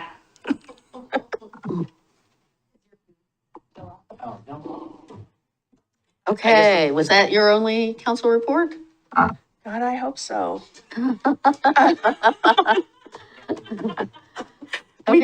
We covered a lot during the housing conversation. The only other thing that I wanted to mention, because our retreat occurred, it was live streamed, but it was not recorded. And some of the discussion that came up during that retreat was around youth engagement. I've taken an interest in helping in that regard. So I just wanted to share as part of my report that I am asking council to bring forth a study session focused on youth engagement, positive youth development, some of those strategies. If everyone is okay with that, then I'd like to proceed to build out what that study session would look like. And in the short term, speaking of swim lanes, I am interested in serving as the go-between around this kind of emerging youth development topic and council. So I've been doing that informally. I realize that, we're rapidly approaching the period of time where with a study session, that may take more than an hour of staff's time. So I'd like to bring that back respectfully to the council for discussion and ask if that's okay if I proceed, and we can reassess after the study session if you feel comfortable with that. I don't know if you need a second or something, but I'm I don't happy to know. say yes. A nod. Provide direction. Yes. So what I'm hearing is study session, deep dive on youth engagement. Yes. And I'll be your tour guide. Woohoo! Is that all right with everyone? Sounds great. Okay. Great, thanks. That's all I have. Okay, Counselor Khosrowbadi? I'm good. It's nothing that I can't wait till. Okay, Council President Massey? I'll make this real quick. This is just an announcement from on the Nikiwick. It wasn't a Nikiwick meeting, but basically we kind of know that there's a big community outreach project, that's going to have to kick off in the next year. And so we were pleased that our AmeriCorps volunteer, Peyton, has volunteered to stay on a second year. So that's really good news because she's been doing a good job and that kind of thing. They will wrap up the strategic plan, the executive committee in September. And so I'll report on that out in a couple of months, I'm sure. The PARB met and they're all excited about the B City designation. They want to be in charge, but everybody wants to be in charge of B City, including the Rotary Club and the ARB, and there's a lot of people in that swim lane.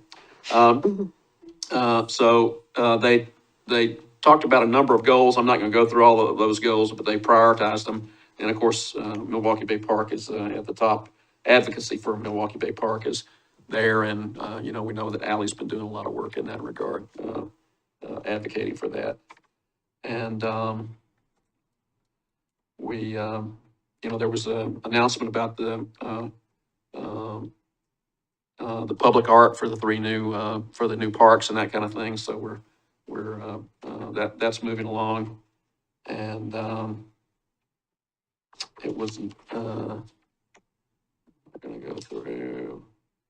And Adam gave a rundown on the park construction, and it's proceeding well. So I'll end it at that. Okay.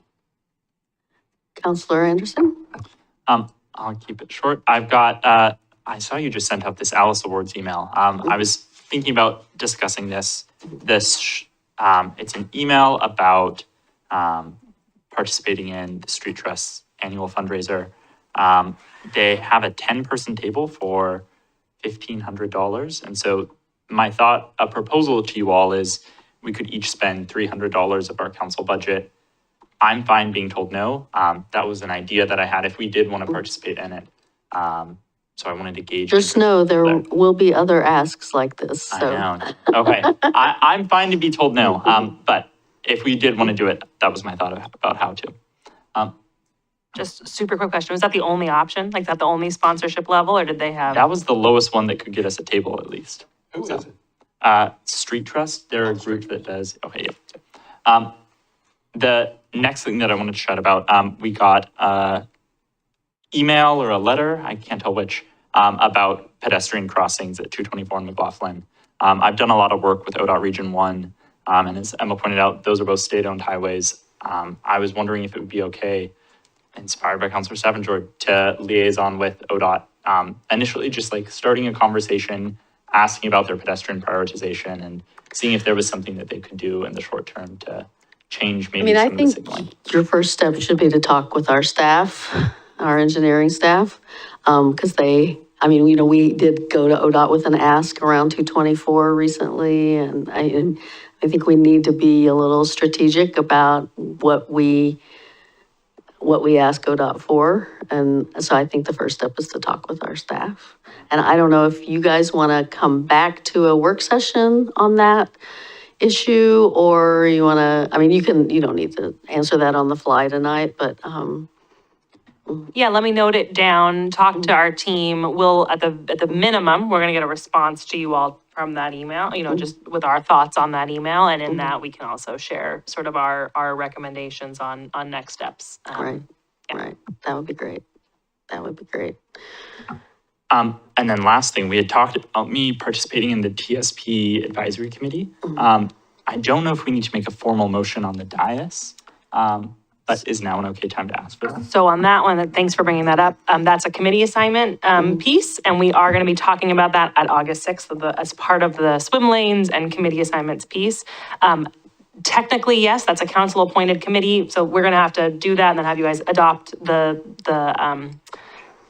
committee. Yeah, the committee assignments table and probably an update to the charter, as part of consent agendas. I don't think there'd be anything wrong if, I don't know the schedule of those meetings, but if there is one that happens before then, I don't think there'd be anything wrong with you attending. The big thing to note, if we have, because this would be having two counselors sort of there, if anyone else wants to attend, you need to let us know, because that's a quorum issue and we need to notice. Yeah, that is my concern, I have to say, yeah. The TSP work session is on the 6th for us. The advisory committee for the TSP meets again on August 15th. Oh. So I have attended those meetings. I think, as I had mentioned in the retreat, I think that you and I represent different lived experience in terms of transportation. And I think that that actually makes a more vibrant representation of our community. So I would be in favor of that. And I understand that there are some things that we'd have to, maybe if another member of the city council wants to attend that meeting, I'm happy to step back for that meeting to avoid a quorum issue, provided, we're not voting on the final advisory committee product. So, but I'm happy to be flexible and really appreciate the interest. Okay. All right, I had a few, but we've covered some of them. The one that, we covered the C4, the transportation document, and the SHS is sort of to come, but the recovery center. So I have spent a fair amount of time. I do encourage people to drive out and look at the property that the county commissioners want to buy. I think I applaud the county commissioners for wanting to build a recovery center. I'm not an expert in those. I don't have any insight into what makes a successful recovery center and where the placement is. I think just from a layman's perspective, that location strikes me as that reasonable minds could differ as to whether it makes a good recovery center. And then putting on the hat of parks, member of the district advisory committee, reasonable minds could differ as to whether it's a good location for a park. There are sort of pros and cons for both of those. I guess my big concern is the fact that the county commissioners are buying and selling from themselves. And our residents are ratepayers of one of the, we're ratepayers of both entities, I guess, that they're buying and selling from. But I just want to make sure that I'm a little concerned about how, and I think I forwarded the message from Cindy Becker that said, thank you, that they're just having a meeting for the immediate neighbors and they aren't having a broader community conversation. They did volunteer to come to our meeting, and maybe we would like them to do that. I guess I wanted to raise that question. My concern mainly is that the NCPRD get a fair price for the property.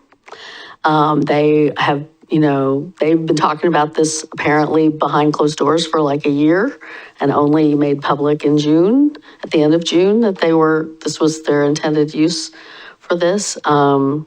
We haven't seen an appraisal, we haven't seen anything. And I just, I think that's my main concern is that NCPRD get a fair price for the property.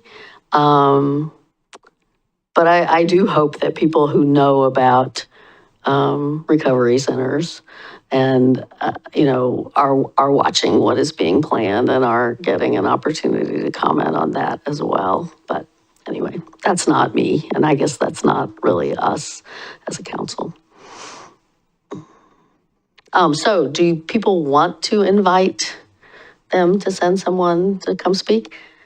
They are having this public meeting, as noted, the night we're meeting with the ESC, and then they are briefing the county commissioners on August 7th. I think our August 6th meeting is pretty full, but we could try to get them in, or we could just assume that the county commissioners are not going to make any decision on August 7th, and it wouldn't matter necessarily that we have our meeting before that. I think that it would be helpful to speak with the county. This process was really kicked off with the Recovery Summit that was held last September, I believe. And they, after that, they put out a NOFO, a Notice of Funding Opportunities. So, I mean, I think that your assessment in terms of like, normally with a NOFO, you have a property owner that is separate from the decision makers who would be buying the property, but you have two different jurisdictions being operated by the same group of electeds. So it would be helpful to get clarification on that because basically they responded to their own NOFO, right? I was interested in attending, but it's a higher priority for me to meet with the Equity Steering Committee. And so I have reached out to Commissioner West, who seems to be leading a lot of the recovery conversations.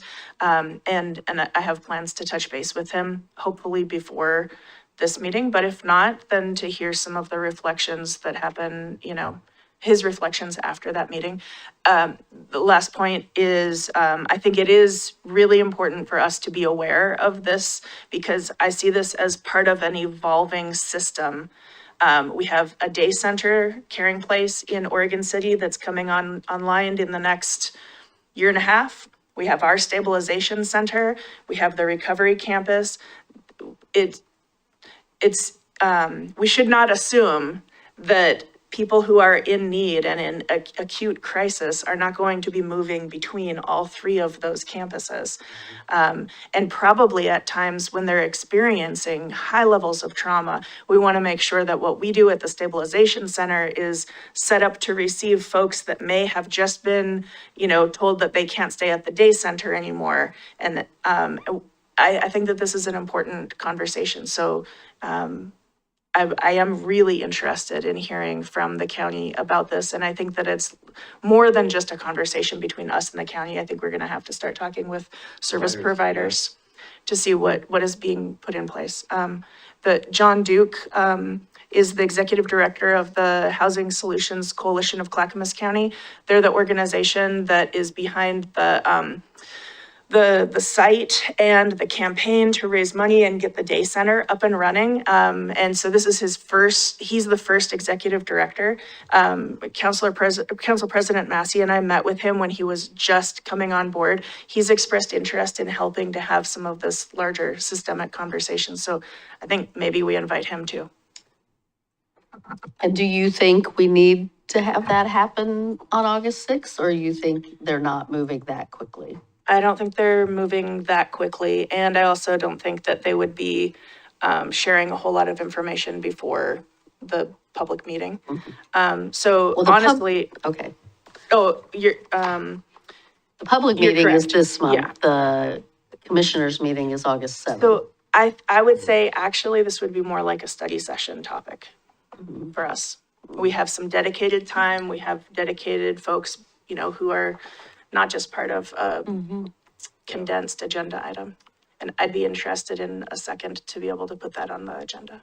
And I might offer that I think that the 6th, when the county is coming to talk about the stabilization center, we could ask that they also be prepared to answer questions and speak to the recovery center as well. They're such related topics. And then I think in addition, the deep dive on coordination and maybe, you know, inviting providers, like we'd be happy to schedule that for a study session.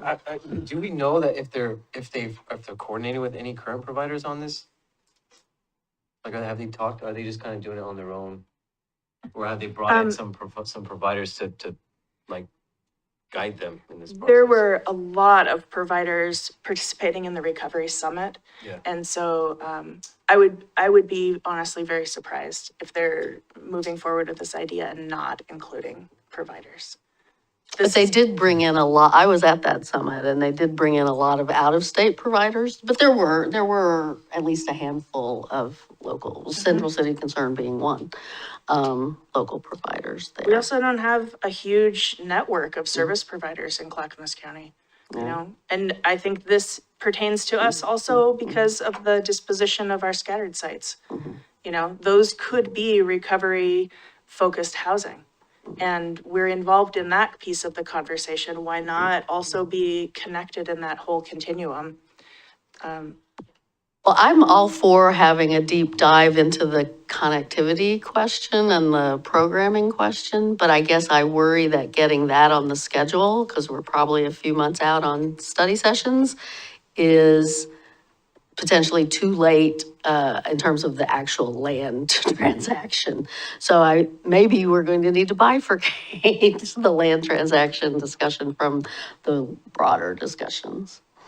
But So you want to have them before this? I would like to have them at least, you know, the people coming for the stabilization center to at least, shed some light on the land transaction timeline. Before the 7th? And that might be more than the Health and Human Services staff.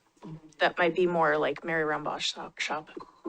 We'll follow up with the county team, let them know about this interest, see what we can pull, who they can pull in for August 6th. And then we will explore study session time for the deep dive on the connectivity question. Okay.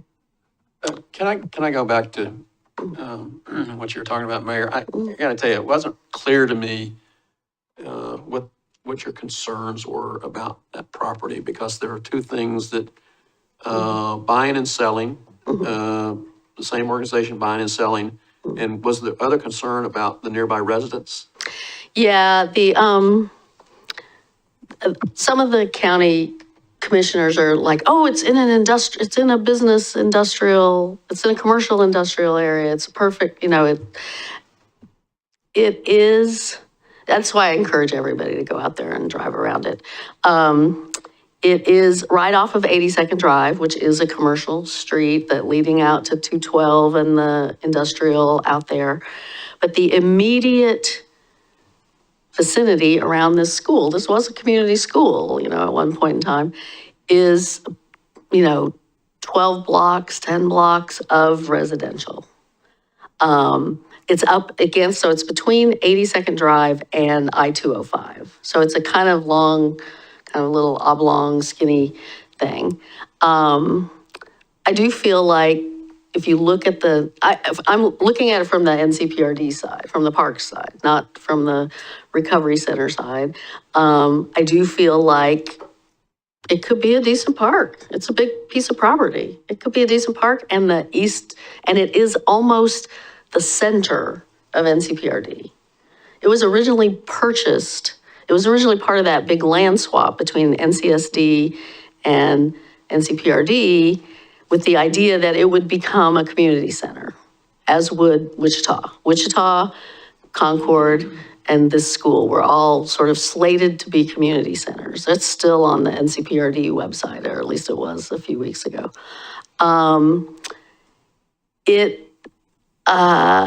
We have a severely underparked eastern side of NCPRD. So as someone who sits on the DAC and looks at that mapping of where we don't have parks, it bothers me to give up a park and a potential community center that are so central to the district. That said, it's not a great place in terms of connectivity to the other neighborhoods, because that the Sunrise Corridor. In fact, for phase one of the Sunrise Corridor has made it harder to get out of that neighborhood into either to come west to Milwaukie or to go east into Happy Valley. So, you know, like I said, I think reasonable minds could differ as to whether it's a good place for a park, a good place for a community center, but it is central within NCPRD. And it is, there are residents living around it who are, I would say, largely in naturally occurring affordable housing and could benefit from a park in their neighborhood. I understand your concerns now, but man, is that complicated. It is complicated. And I don't know what influence the city has there. Well, I mean, I think the city as part of NCPRD has influence, some. The NCPRD,